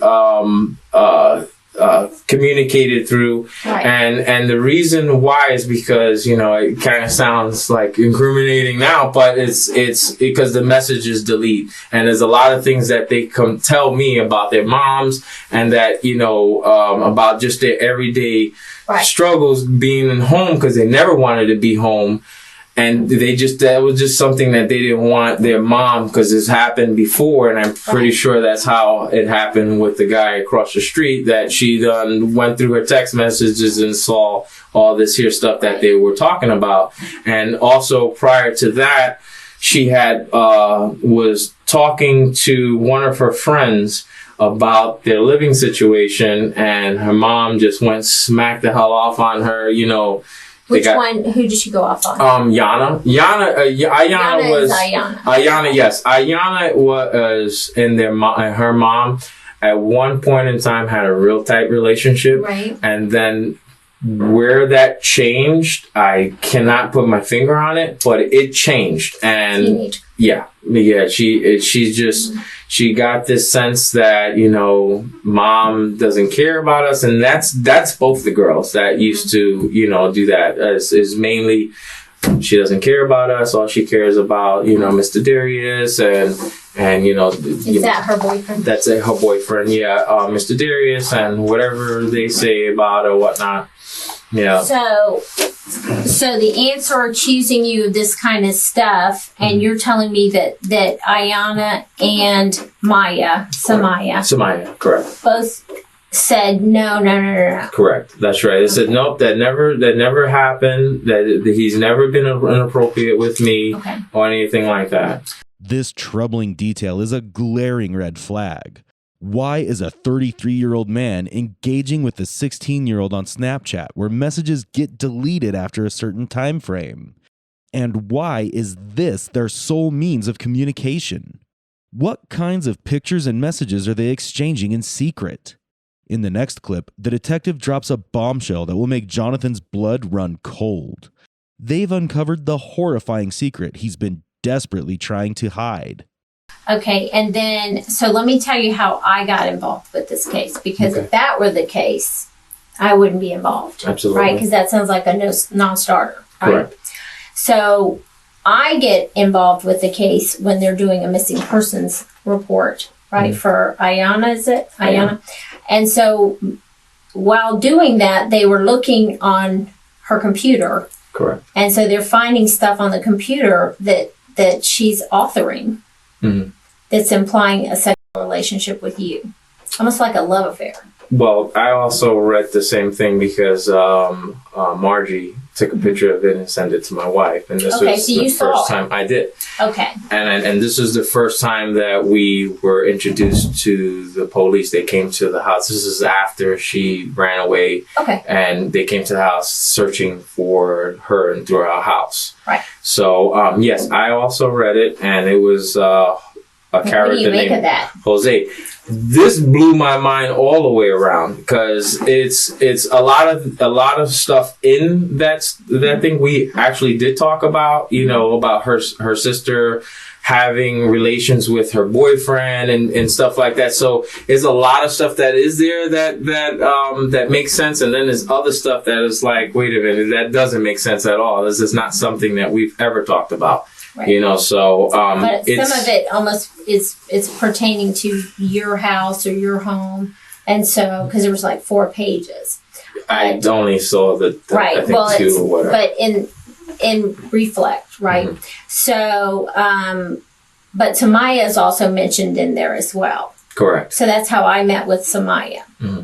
So, what do you think Samaya would tell me if I asked her about those 4 pages? Well, for what I was made aware of, Samaya was agreeing that the Jose character was me. Correct. And she's mentioned that was me, and like I explained to my wife, and I also got a text message from, I'm thinking it was Samaya, but my niece doesn't talk like that, through the text message. Like I mentioned to the person that whoever was text messaging me, I said, Maya, what the hell, pretty much what's going on? Because at first, I have a daughter named Maya. At first, she, and the message started like, are you mad at me? This is something Adobe phone. I don't know. I don't know what the hell that meant. It's like an Adobe phone. I still got a text message in my phone. And it mentioned, she says, I don't have, are you mad at me? And then I says, hey baby, how you doing? This, how was your summer vacation? Oh, well, I mean, your Christmas vacation and stuff like that. Why would I be mad at you? And then she put, because I told, and I'm like, hold on. Who is this? Is this my daughter or this is my niece? Right. And she mentioned this is my niece. This is your niece Maya. And I said, hold on, baby. I can't talk to you. You got these people thinking that I'm some monster. I'm a monster over here. I hope I told them, because this is what I also told the police. I told the police that that they most likely forced her to say whatever they're wanting her to say, because who's forcing her? Her mom. I have my nephew and her used to date. Her youngest brother Kyrie supposedly caught them on the rocks having her youngest brother. Okay, yeah. So Samaya's youngest brother. Correct. Okay, caught Samaya and Kenneth on the rocks is literally right across the street. You see, it's just wide open, having sex. Oh wow. Yes. Okay, and now, when was this? This was I want to say you can't quote me on it. I'll say maybe a few months ago. It wasn't. Okay, It's just but it's fairly 2018. 18, fairly Okay. fresh, and Later part of the year. correct. Okay. So,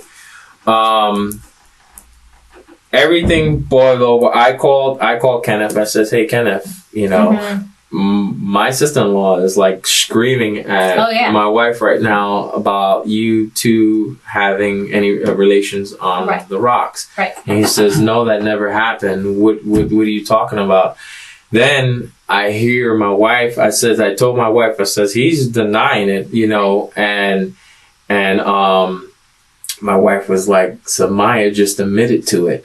Now, comes to find out, I just spoke to my grandmother today, or if not yesterday.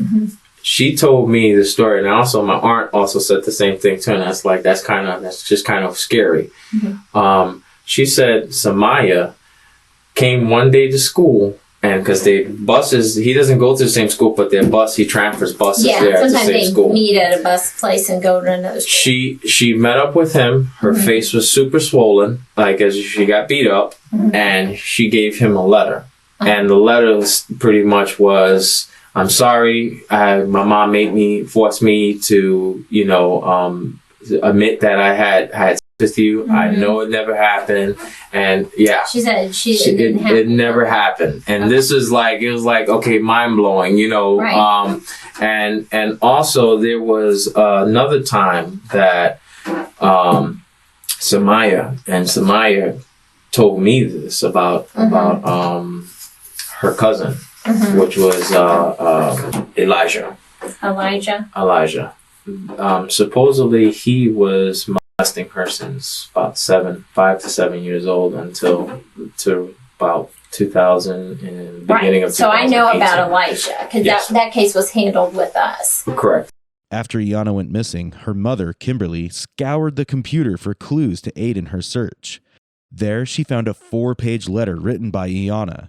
In the letter, Iana mentioned a man named Jose, who, as Kimberly later discovered, is actually Jonathan Keyless. It wasn't until Kimberly questioned her younger daughter, Samaya, about this Jose that the unsettling connection began to emerge. Fearing Jonathan's reaction, Samaya texted him to ask if he was angry. When Jonathan learned about the letter and the unfolding revelations, he scrambled to make up a story to support his version of events and deflect suspicion. Jonathan tries to discredit Samaya by labeling her as an attention seeker, despite her genuine fears and concerns. In 2017, when the siblings moved into the Keyless household to help care for their newborn cousin, Naya, Jonathan had suffered a broken femur, and his wife, Naomi, was seriously ill. With both adults incapacitated, Iana stepped in to babysit Naya. What started as a supportive gesture under difficult circumstances would soon turn into a deeply unsettling story. Paula mentioned to my wife once the Kenneth thing happened, she says, "This doesn't make any sense." And I truly think that she made that story up with Elijah as well, because, and this is how it's been happening. Ayana gets in trouble for something, and Maya comes up with something. Like something happens with Maya. Ayana gets in trouble with something. Maya comes something. Yeah, is like she needs attention in some form, and I hate to say that, I really do. Right. But so far, that's kind of how things has been playing out.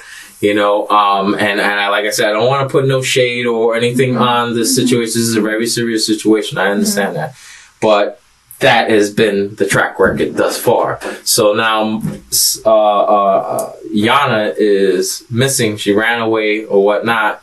Now here I am sitting in the hot seat because Maya is mentioning me as that I was, you know, I'm Mr. Jose. Okay. You know, so. Do you know who she ran away with? I don't. Now, my wife asked me, when was the last time we had conversations with Ayana? And I think she gave you a date. And this is I guess, yeah. So, you know, that's the only time I've known her to leave. And this is because we heard it through, you know, the sisters, that she didn't show up after school or whatnot, and that's what it's been. I've been expecting Ayana to call me, text me, anything, Snapchat me, smoke signal. How often do you usually speak with the girls? The girls I speak with Maya and Ayana just almost about every day. You know, we speak. Yeah, just about every day. We spoke. What's your Snapchat name? My name. Yeah, we speak just about all the time. And Jonathan Jonathan J. Quillers, I think it is. And we speak all the time now. Like I mentioned before, they weren't happy. We even was setting up for them to live with us. Mm-hmm. You know, they were actually entertaining the dining room. We were going to close it off, put a TV in, try to get mom to be okay with it. And her only objectives was, I'm claiming taxes on them, you know, type of deal. Mm-hmm. So it's been a pattern that just keeps on going with Kim. I'm not saying that she's a bad mother. She's very young. You know what I'm saying? I'm just saying that these girls need attention, and the attention wasn't there. So we were just trying to pull them into our life, you know, to kind of keep them with us and have them, you know. Do you know why Samaya would tell me that you had sex with her? I have no idea. No. You don't? No. Okay. Not at all. Because she's saying that you had sex with her and that she did not want to have sex with you. That is absolutely absurd. No. Okay. I've never, ever got it out of line with the girls, never got inappropriate with the girls. If anything, I've always been trying to educate them on these stupid boys that's out here that's all about, because Maya really, her self-esteem is this big. And if you know anything about younger girls and self-esteem, you see exactly what I'm talking about. Every time I tell her how pretty, how beautiful she is, you know, I let her know that, listen, you keep your head strong. And the same thing when she came out about Elijah situation, you know, cause she told me, you know what I'm saying? It's, you know, the guy that's supposedly having inappropriate, you know, contact with her, she was the one that confided to me, you know what I'm saying? And I coached her to expressing this to mom, telling them about it and stuff like that. And, you know, I only have ever just been, you need to keep your head up. You're straight A student. You're gorgeous. You know, you don't need to settle for, you know, nonsense. And that's all it's been. I've never, ever got out of line with this girl. Ever. With Naomi ill and preoccupied, Jonathan found himself unchecked and free to indulge in his horrendous acts. He began grooming the sisters, manipulating them into believing that his twisted affection was genuine love. This calculated deceit allowed him to exploit their vulnerabilities and set the stage for the horrors that would follow. How would you explain that? I would say that there's no way in shape in any form. Okay. Yeah, there's no way. Jonathan. Okay. There's no doubt that you're a good guy. You're a stand-up guy. You take care of your family. You take care of your family's family. I have no doubt about that. Okay. I have no doubt you try to be a father figure. I have no doubt you try to be a positive influence on those girls. No doubt in my mind. Okay. No doubt at all. It's obvious that you love those girls like they're your own. I can see your face light up. Yeah. Nice and bright when you talk about them, because you love them like they're your own, you know? Correct. And I don't doubt that for a second. Okay. But I also know there's a reason why your DNA came back to Samaya's kit. Okay. The kit, they sent the clothes, her kit and everything off. Or Ayana, I'm sorry. Yana. I'm sorry. I get the two mixed up all the time. He's talking about Yana. So with the case across the street, there was a kit done. Correct. And she was wearing specific clothes to include underwear. Mm-hmm. Yeah, she told me that was one of her biggest pet peeves, that they took underwear from her. Okay. So that's what he's talking about. That's what I was referring to. That wasn't my DNA. That I didn't. 100%. No way. It's DNA. Yeah. I'm not saying you're a monster. I don't think you're a monster at all. Okay. I think maybe they came on to you and things went a little too far. It happens all the time. Okay. Did you know the age of consent in Florida is 16? Yeah. Were you aware of that? No. Not at all. It's 16. But what happened. It's done. It's over with. The main focus right now is trying to locate Ayanna. Yeah. Okay. I don't know where Ayanna is at. I have no idea where to find her. She never told me anything about running away, and I can't. I don't know. I can't give you any information I don't have about her. Period. You know. Did you know that truck number 7 picked up the rollaway garbage on December 20th from the landfill? I don't know what truck number. What are you talking about as far as the large container that takes about a week to fill up? Oh, and At your work. At your work? Oh, I don't know what trucks pick them. The detectives are employing a strategic tactic, asserting that they believe Jonathan is a good guy in an attempt to appeal to his psyche and coax a confession. They have also already discovered suspicious items in a garbage truck and connected the dots to Jonathan, which revealed a gruesome reality. Yeah, I hear what you're saying. So That's no I'm way. just saying, no, there's 100%. It's No.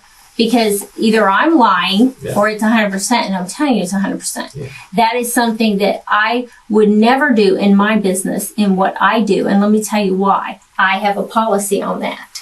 Because when I do what I do, because I'm special assault, that's what I do, right? Mm-hmm. If I go in a room and I say, yeah, I found your DNA, and they know their DNA couldn't be there, Yeah. see, I'm fishing in the dark, I'm swatting at flies. And there's no sense in doing that because it backfires every time. And when I train other detectives, I tell them, don't you go in there and bullshit about DNA, because it either is or isn't. And if you don't know, then shut your mouth. That's where I'm at. I'm not shutting my mouth. The DNA's there. Now, I don't know how it got there in her underwear, so I'm not going there, but I'm just telling you. There'd be no other reason for her DNA to be there, right? But that's neither here nor there as to what we're talking about, because whatever's in her underwear isn't going to bring closure to her family, now is it? So I'm willing to shelf that for now. We'll shelf that one. But understand, say what you want about Kim. She's devastated because the child she birthed from her womb is missing, and her soul is dying, and her children cry. And I can't tell you how much we've put up with the crying. It's overwhelming them. They deserve better. They deserve better. Naomi deserves better. Your family deserves better. You were raised to be a quality person. And that I am. And they deserve to know the truth. Yeah. I'm laying it all out for you. I'm laying it all out for you guys. I mean, you say you got DNA on me. I mean, I'm not trying to insult you. Listen, that has nothing or to anything do. like That that. has nothing You're to do with. implying about a dumpster or whatnot at the job as if I had something to do with Ayanna's disappearance, and this is what you guys are pushing towards me. You know, but you're not saying it. I mean, you're kind of beating around the bush with it. Just tell me what you guys are implying. You're implying that I had something to do with Ayanna's disappearance, and then and possibly being a dumpster. Is that where this is going right now? We believe you're responsible for her disappearance, yes. Okay. And listen, there's a lot of things that can overwhelm people. You get backed in a corner, you get overwhelmed. Overwhelmed. You're hitting me at every angle. Your wife's on bed rest. Is she on bed rest? Correct. That is a very, very tense time. It's not the first time. Yeah, but it's a tense time, right? It's not a relaxing day at the house every day because it's stressful for her every day.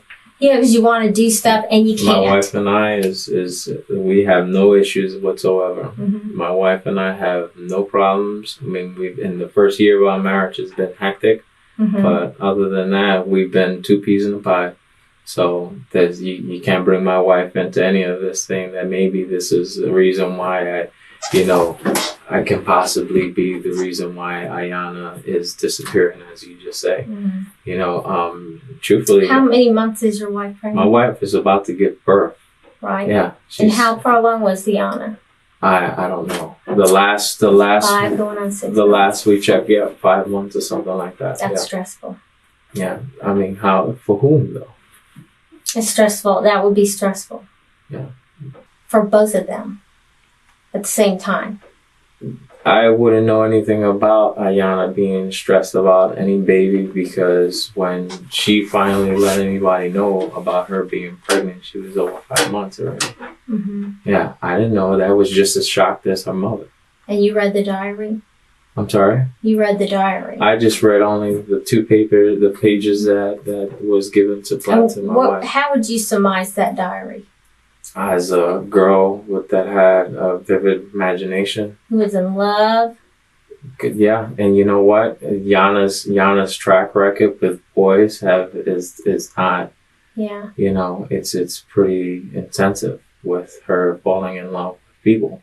And the thing about the diary, it was written over from 2017 through 2018, and the same love was the same love the whole time. And it wasn't the kid across the street. Yeah. Mm. The last I checked was, She's pretty, you're handsome. Let's just not even beat around the bush. That still doesn't. And she's very clear. She's very clear. It's the same guy.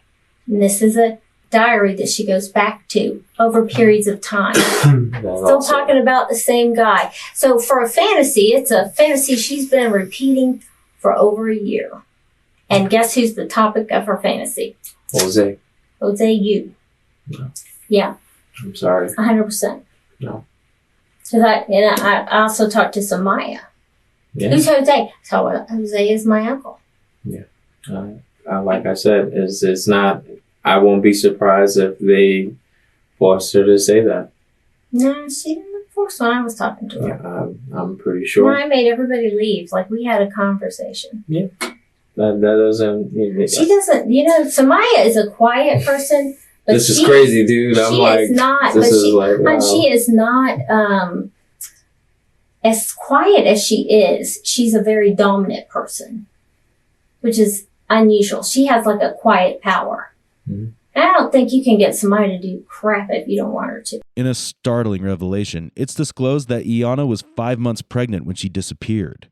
Her letter, dating from 2017 to 2018, spoke of being madly in love with Jose. Given the context and the true identity of Jose, it becomes chillingly clear who the father of her child is. I think that whole lie, pleaser attitude, that's her manipulating. It's been proven that she's easily manipulated by her mother. Yeah, she didn't strike me as manipulated. And I know she told her, one thing I know is that she told her mom one story, but when I had her, we had another understanding. Cut the crap. And then she laid some stuff out with me that would just embarrass the hell out of her. Like stuff you don't want to say about yourself that she admitted to me that we're not complimenting to her. Right? But her mom wasn't in the room, so I let her do that. I gave her respect. But she said things that weren't nice about herself. And that's when you know someone's being genuine. Because they cut the shit and they just say it like it is. Right? Because it is what it is. Sometimes you just got to put it on the table.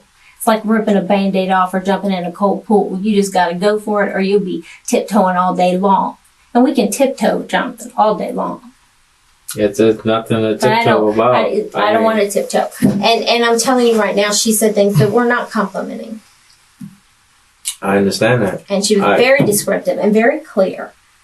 And we discussed the diary, and she was clear about the diary. And she said, Ayana's a jealous girl. She is jealous. Who was she jealous of? And she was real clear. She was jealous of you. I mean, one word from you, one Snapchat from you, and she's in a tailspin. And that's, you know what? As a female, I can tell you, that's what first loves do. They're your most deep love of all. I can tell you about my first love many, many, many, many years ago. That wasn't the love of my life. It was my first love, the most intense. That's when you're like crazy. Crazy love. You do anything for them. If they say hop in the car, you hop in the car. If they want to take you for a ride, you just go. If you want to just quit school and go live in New York, well, you'll just go do it because you're crazy in love and you're not even thinking rational. You know, it's like watching someone play house. Really. Now, I say that as an older woman, but I got to tell you, when I was her age, it would have made perfect sense.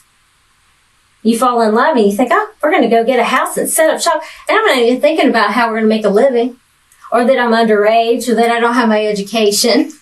That's how crazy love is when you're crazy in love. You're very gullible. Okay? And she's gullible.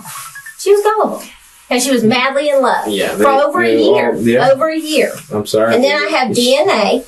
Then I have DNA in the pants that will not go away. Listen, I wouldn't be this calm. I would be working you over a little bit more. But that seals my deal. But, and like I said, we can shelf that part.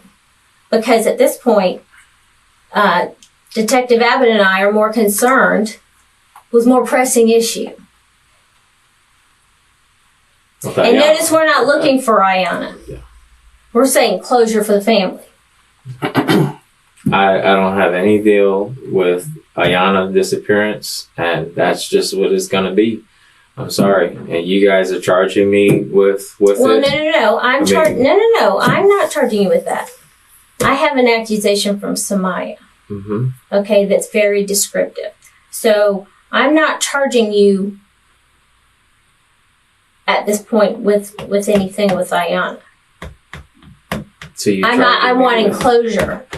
I can't give you any closure that I can't give you any closure. I have nothing to do with. I'm sorry. I wish I can help you. I can't. I think you absolutely could if you wanted to. No, I can't. I know this sucks. No, this is there's no way, beyond sucks. There's no way to turn back the time. What happened. We know that. That's. I just need you to tell me what happened. I can't give you anything that I don't know anything about. I can't give you anything. I understand, you guys got a job to do or whatnot, but you are looking at the wrong person. I have nothing to do with that girl disappearing whatsoever. Now, Samaya, in that situation, you will figure out that this is all bogus. And I have nothing to do with this either. That may be the case. Yeah. But I don't think I'm looking at the wrong guy. No, I'm sorry. Then you know what? You just guys got to charge me for whatever you got to do. Unless you have any other questions for me. Right now, I'm just beyond just baffled that I'm a person of interest in the disappearance of my niece. And then also, what you're saying here as far as DNA goes, there's no way. See, because you 100%. you say that 100%. Okay, you say that you guys got my DNA, and I'm saying there's no way that you guys got my DNA because I've never, ever been disrespectful to my wife or to any of these girls whatsoever. Give us a moment. The veil of secrecy is lifted, exposing the profound emotional abuse Jonathan inflicted on the siblings. His relentless denials only underscore the depth of his depravity. He shattered Iana's life and showed no mercy to Samaya either, leaving a trail of devastation in his wake. And now, as he maintains his facade of innocence, claiming everyone else is mistaken, the sheer audacity of his deceit becomes almost unbearable. The anguish and betrayal felt by those he harmed is impossible to ignore. But wait, the story is still incomplete. The next revelation is so disturbing, it will stick with the investigators for the rest of their careers. That's her. That's Ayanna. Right? So, I know I am real close with my siblings. I have a brother, constant pain in my butt. But to this day, I just love him. Do you have siblings? I have my brother. And are you twin? No. Oh, is 2 he years older or apart. younger? Older. He's older? You guys get along? For the most part, yeah. Our relationship has never been, But down and down, y'all love each other. You got each other back? I guess. Yeah, because I know if something happened to me, my brother would go straight redneck right behind me and showing his butt. Correct. I count on it, right? But we don't always see eye to eye either. So, can you tell me why the brother that has your back would make a phone call and tell us in such great detail,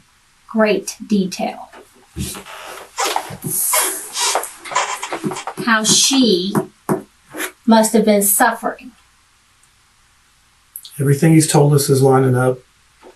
Your job's cooperating. They're pulling all the video. Yeah. They've got the cadaver dog back there in the back where the old cars are. Okay. We tracked down the dumpster who picked it up, confirmed that it was picked up on the same day, just like you told them. What? Like I told who? My brother? Your brother? No. How would someone in New York know all these things? Me and my brother talk a lot. And Yeah. Threw a That's phone off right. the bridge. Yeah. How would he know so many details? And honey, he's in another state. Yeah. He's describing your workplace. He's like laying it out. I've been But why on would he video do that? chat with him. Why would he multiple do that times. though? Video chat's not going to cover all that. You know that. No. Video chat. I've been on with video chat, and he knows my workplace because I stay. No. I work. Besides that, he is so detailed. I don't know what he have told you. He told us. He told us the truth. No. He told us you tried choking her. No. Listen to me. Look at me, hon. It's a very personal thing. Yeah. To choke someone. And he said that it was making you sick. No. And it was making you sick looking at her face, probably listening to her. She was probably begging you, gurgling, Panicked.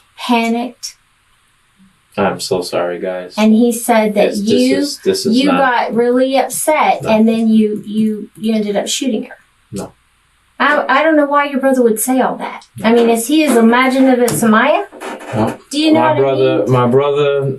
He sent me a message stating that he was gonna go So he over told to the you? police. Oh yeah, absolutely. He said he sent me a message today that he was Well, gonna why go would to the he police. do that? He's your Now, brother, and you love each other. Why? What would even No. make him want to do that? Yeah, look, my brother Joe. I don't know what the hell is going on with him, but But he loves you. I assume he does. I mean, He does. yeah. Go ahead and talk. My brother, when Yana first went missing or whatnot, he asked me. He's like, "Yo, where is Yana? Where is Yana?" And I was literally crying. I spoke to my pastor prior to him talking to me. I was already crying, and I got people over at the job knows that I was all messed up, crying and doing all that there stuff. And he was like, what's going on? What's going on? And I was like, dude, Yana done disappeared. She hasn't made it home yet, And he was like, well, where is she? Where is she? I was saying, I told him, because he kept on saying, where is she? And my response to him was, yeah, I got her tied up in the back, start being sarcastic. And from that point on, after we, deaded the conversation, because I spoke to my wife after that and stuff like that, I didn't speak to him probably until maybe 3 days after that. I think it was after you guys came over to the house. And I explained to him, the homicide detectives came over to the house and all that. And he was like, man, what do you, what's going on and all that? And I said, they're just their routine thing. I gave them DNA or whatnot, whatever they asked for, I gave them. I'm compliant. I have nothing to hide. And he was like, man, yeah, that's just so messed up. Why are they looking at you though? That was our conversation. And then comes, I believe yesterday, he called me again and he was all all f***ed up, all messed up. And I'm like, yo, dude, what the hell is going on with you? And he says, nah, I can't believe that you did that to that girl and all that there stuff. I was like, hold on, bro. How long you been feeling this since the last time we talked? He's like, yeah, I haven't been able to eat. I haven't been able to sleep and doing. I was like, dude, I could have put that shit to bed from the beginning. You know, if you know, we always joke about, because my brother and our relationship that's all it's been.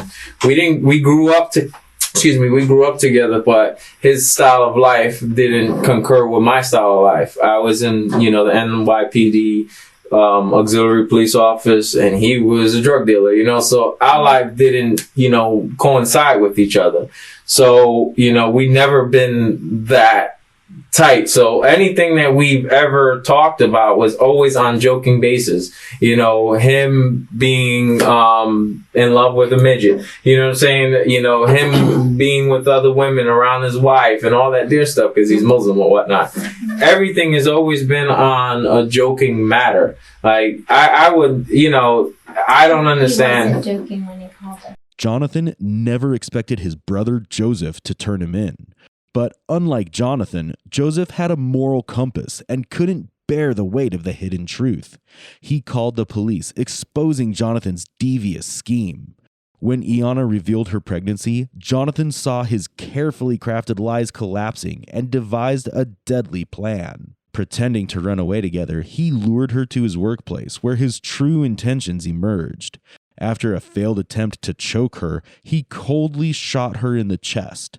Jonathan might have gotten away with his crime if it weren't for a single mistake: confessing to his brother. We know it's over. This is done. This is totally over. Saying that no way this could happen. This happens every day. Yeah. You can sit there They were and sit questioning there you. and go over this 1,000 times and keep saying no, no, no. But we know. The DNA doesn't lie. We know this happens. Okay. Your brother had too many details, and maybe you did walk through on the video chat or whatever. He knew things about the inside of that junkyard that he wouldn't know. He knew things about that bridge that's between your home and your work, where you told him you threw her phone off in the river. No way. And you're going to sit there and still say we have a dive team I'm telling looking. you. Your boss is helping. Yep. We've got dogs in that yard. They found a car. It's the little things when we went out too. there, they found a car with blood in it. No way. Listen.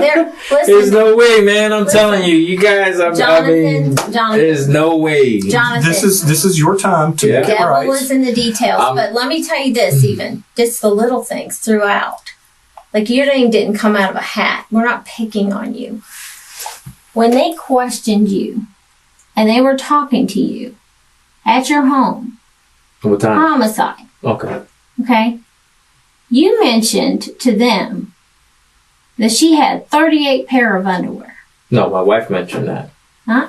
She said she took her prized possession, all her Victoria's Secret underwear, and you said 38 pair. Yeah, no. Well, I was giving. I don't know exact pairs of underwear for her, but I was just saying. That's what I'm saying. Really, that's what she held like to her highest standard was her underwear. Her mom did Everybody, yes, she does. I'm sorry. That's BS. We asked her, and she didn't even know why we were asking her. She's like, yeah, she's got those underwear, but I don't know how many she has. I asked Samaya off the cuff, yeah, many underwear, sister? She started laughing, and she said, well, no. Like, why would I know? But you threw out a number, and you know, it's so funny, because sometimes when people are hiding something, because they're desperate, they will hide it.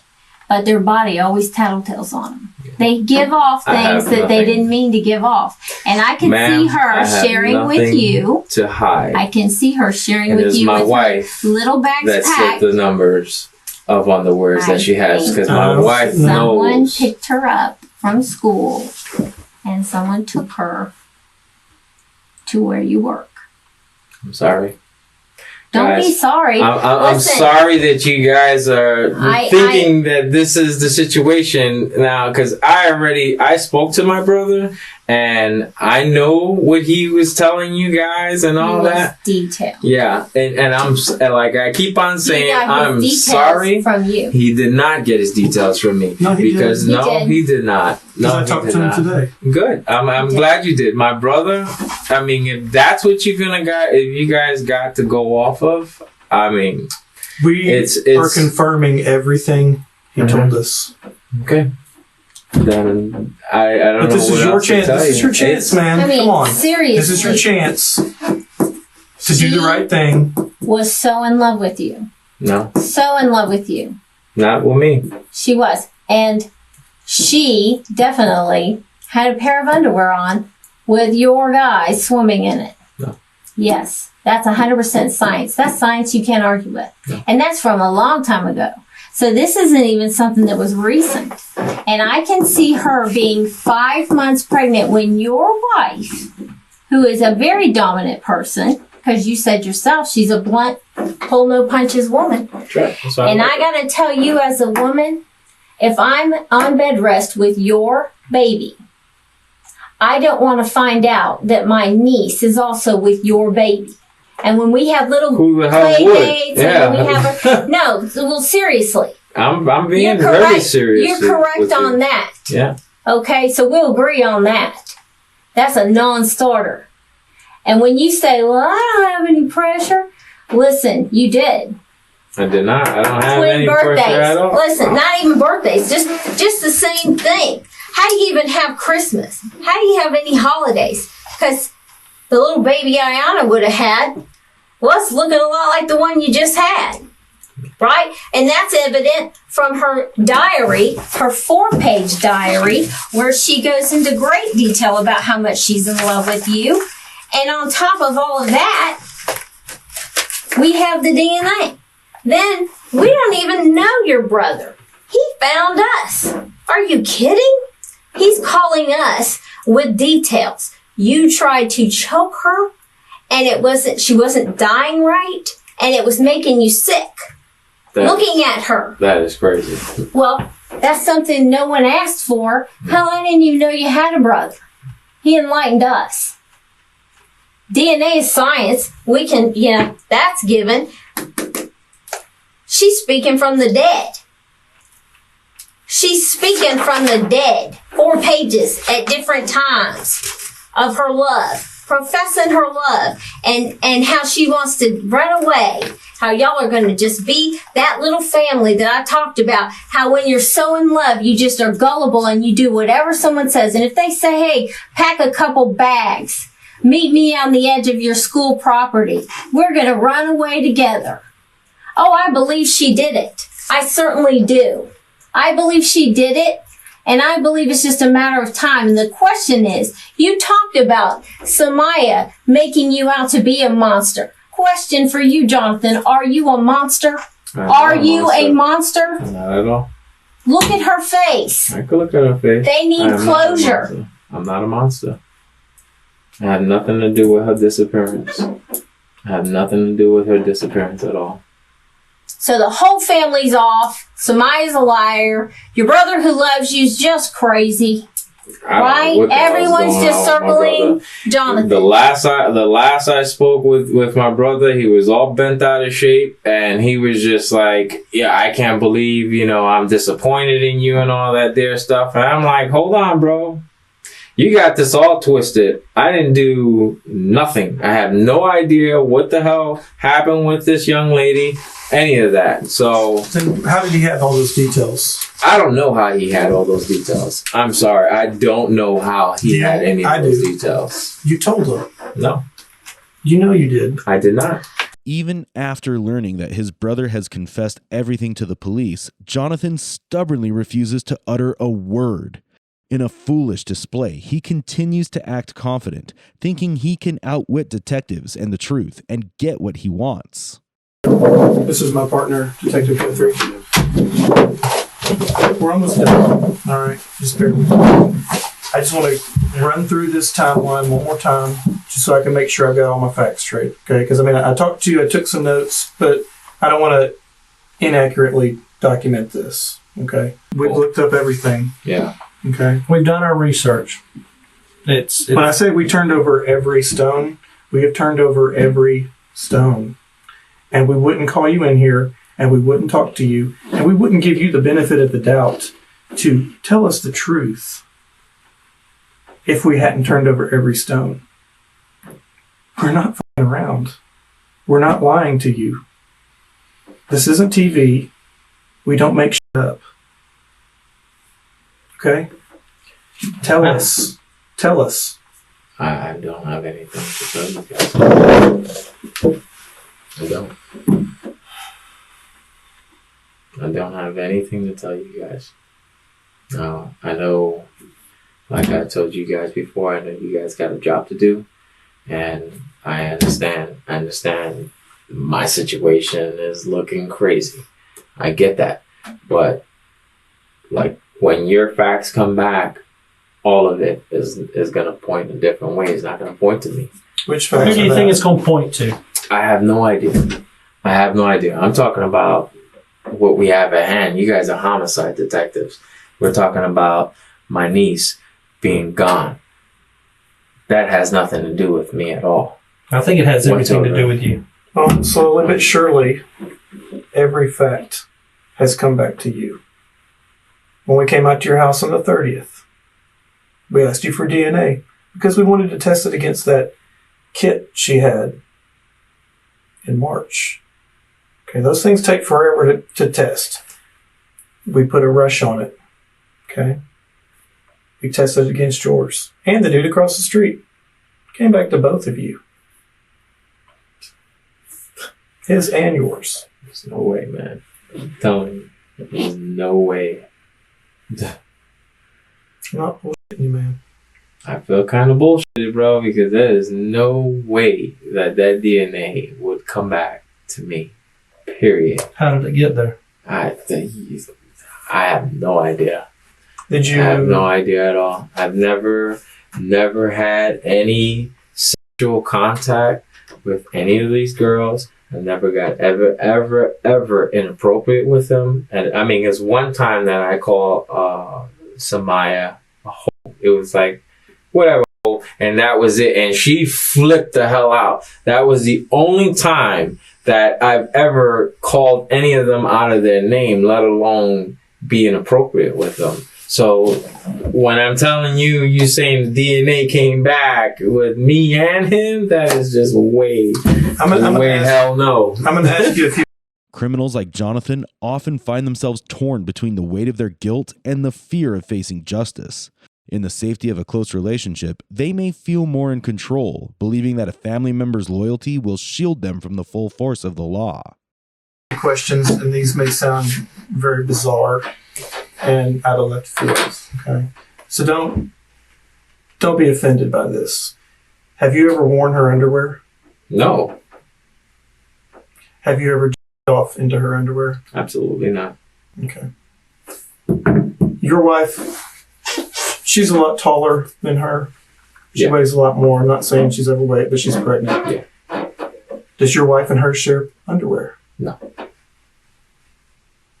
No, my wife would never wear, And you would never wear your niece's panties? No, never. Okay. Would they even fit?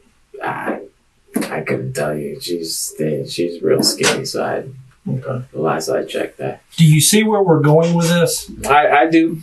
I do. At the end of the day, there is no reason your DNA, you're the only person that can have your DNA. There's no reason your DNA should be anywhere inside her underwear. Period. Do you know what dropout is? No. It's where you have semen inside a woman's vagina and gravity kind of drops out. Sometimes even if you use a condom, you take it off and it still comes in there, okay? Sometimes it's on your fingers, but it's called dropout. Ends of the underwear. It's there. Yeah, I get it, but it's not mine, man. It is yours. That's the problem. The reality is the fact that you're going to deny it. At the end of the Because day. it's the truth. It's not the truth. Yeah, man. So you and it's not even just regular DNA. It's not like I just touched him and my DNA's on there. It is DNA from you that's on her underwear. And you just told me there is no possible way, with the questions he asked you, that your DNA should be inside of her underwear. Period. 100%. 100%. Well, guess what it is? And I'm serious, honest to God. God is my witness. I will come in here, put a Bible on this table, and put my hand and swear. The fact is, your DNA is inside her underwear. This is your opportunity to get on the front side of this as opposed to the back side of this. Explain what went wrong. Explain what happened, and we can work through it. Dude, I have nothing to explain. There's nothing that went wrong. It's nothing that done went wrong. And out of the blue, your brother's just going to call us up and tell us his story. What the f- going on with my brother, dude? I don't. And I don't. Well, we're going through and we're checking off boxes. All right. DNA. Check. Got it. Confirms what we didn't know, but it confirms it. All right. I'm done with it. Let's go. Huh? So you guys charging me? No, you're getting charged for the case. What case is that? A sex case. We'll let you know in just a second. Jonathan, is there anything else you'd like to say? There's nothing else I would like to say. Okay. All right. Because I just want to give you every opportunity. If you don't have anything else you want to share or come clean with, then at this point I'm going to place you under arrest for sexual battery. It's a first-degree felony, and it is in regards to Samaya Sawyer. Okay? So if you'll stand up and turn around and face the wall, place your hands behind your back. That's okay. Face to face. Put them like they're praying. Yeah, like you're praying. just like that. Until the very end of the interrogation, Jonathan steadfastly refuses to confess. But let's revisit how Jonathan planned to dispose of the body. Reports suggest he might have dismembered Iana's remains, chopping her into pieces and dumping them in a landfill. The police couldn't find Iana's body, only discovering a bag containing some of her belongings, including her Victoria's Secret underwear and what was believed to be her DNA. In a further disturbing development, the 9mm handgun used in the crime was later found in Jonathan's truck. Alongside the gun were more Victoria's Secret underwear and bloodstains, tying him even more closely to the brutal act. Now we turn to the court trial, where the testimonies are truly heart-wrenching. Prepare to hear accounts that reveal the deep emotional scars left by Jonathan's horrific actions. These statements bring the raw pain and anguish of the victims' families into stark focus, offering a glimpse into the devastating impact of his crimes. Did you learn that the relationship between IS and the defendant was not an appropriate one? Yes, ma'am. And would IS confide things into you? Yes, ma'am. In fact, did you observe things inappropriate between IS and the defendant? Yes, ma'am. Were those observations made at the defendant's home? Yes, ma'am. Now, we just talked about the fact that you would see your sister when your aunt was not home, sleep in the bed with the defendant. Now, did you also observe other inappropriate things that the defendant did with your sister from your own eyes? Yes, ma'am. We'll talk about the couch situation last, but tell me about first what you observed through this time frame. Yes, ma'am. He would grope her in various areas or like kiss her neck or her lips in like an inappropriate way. So you would see the defendant kiss her lips, being her mouth. Yes. And kiss her neck. Yes. And then you say grope her. Yes. Everyone has a different definition, so what does that mean to you? To touch inappropriately or in a sexual manner. And when you say touch, would that be on IS? Correct. Would that be the defendant touching IS? Yes, ma'am. And where would he touch IS? We know obviously the mouth. Yeah. You've told me about the mouth. You told me about the neck. Her butt, her waist, her chest. Now, was there a time frame that you saw anything else inappropriate between your sister and the defendant? Yes. Can you please tell us what happened? Yes. I was on one end of the couch, sleep, and IS and the defendant were on another, having a sexual encounter, and I could hear and feel the couch move. And so just to be clear, was it dark in the room? Yes. Did you ever open your eyes? No. Could you hear sounds? Yes. Could you hear sounds of more than one person? Yes. Could you identify who those individuals were? Yes, ma'am. And who were they? The defendant and IS. Were you aware prior to what happened on this particular day that something inappropriate was happening between IS and the defendant? Yes, ma'am. Did the defendant ever tell you why he liked to talk to you and IS by Snapchat? The message is erased. In fact, did the defendant tell you to not save your messages? Yes, ma'am. And did your sister tell you who was the father of the baby? Yes. Who? The defendant. And what did the defendant do to you while you were on the couch? He was touching me. I know it's hard, I know, but we gotta have you speak up because we just all need to make sure we know what you're saying, okay? I know it's hard. He was touching me. Okay.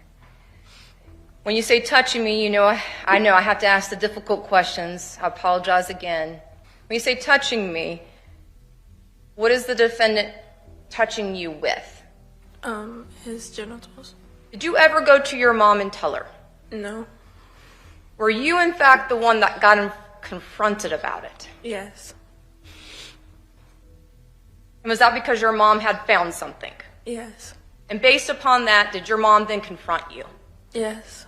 Had your mom not found something and had not confronted you, would you have told? No.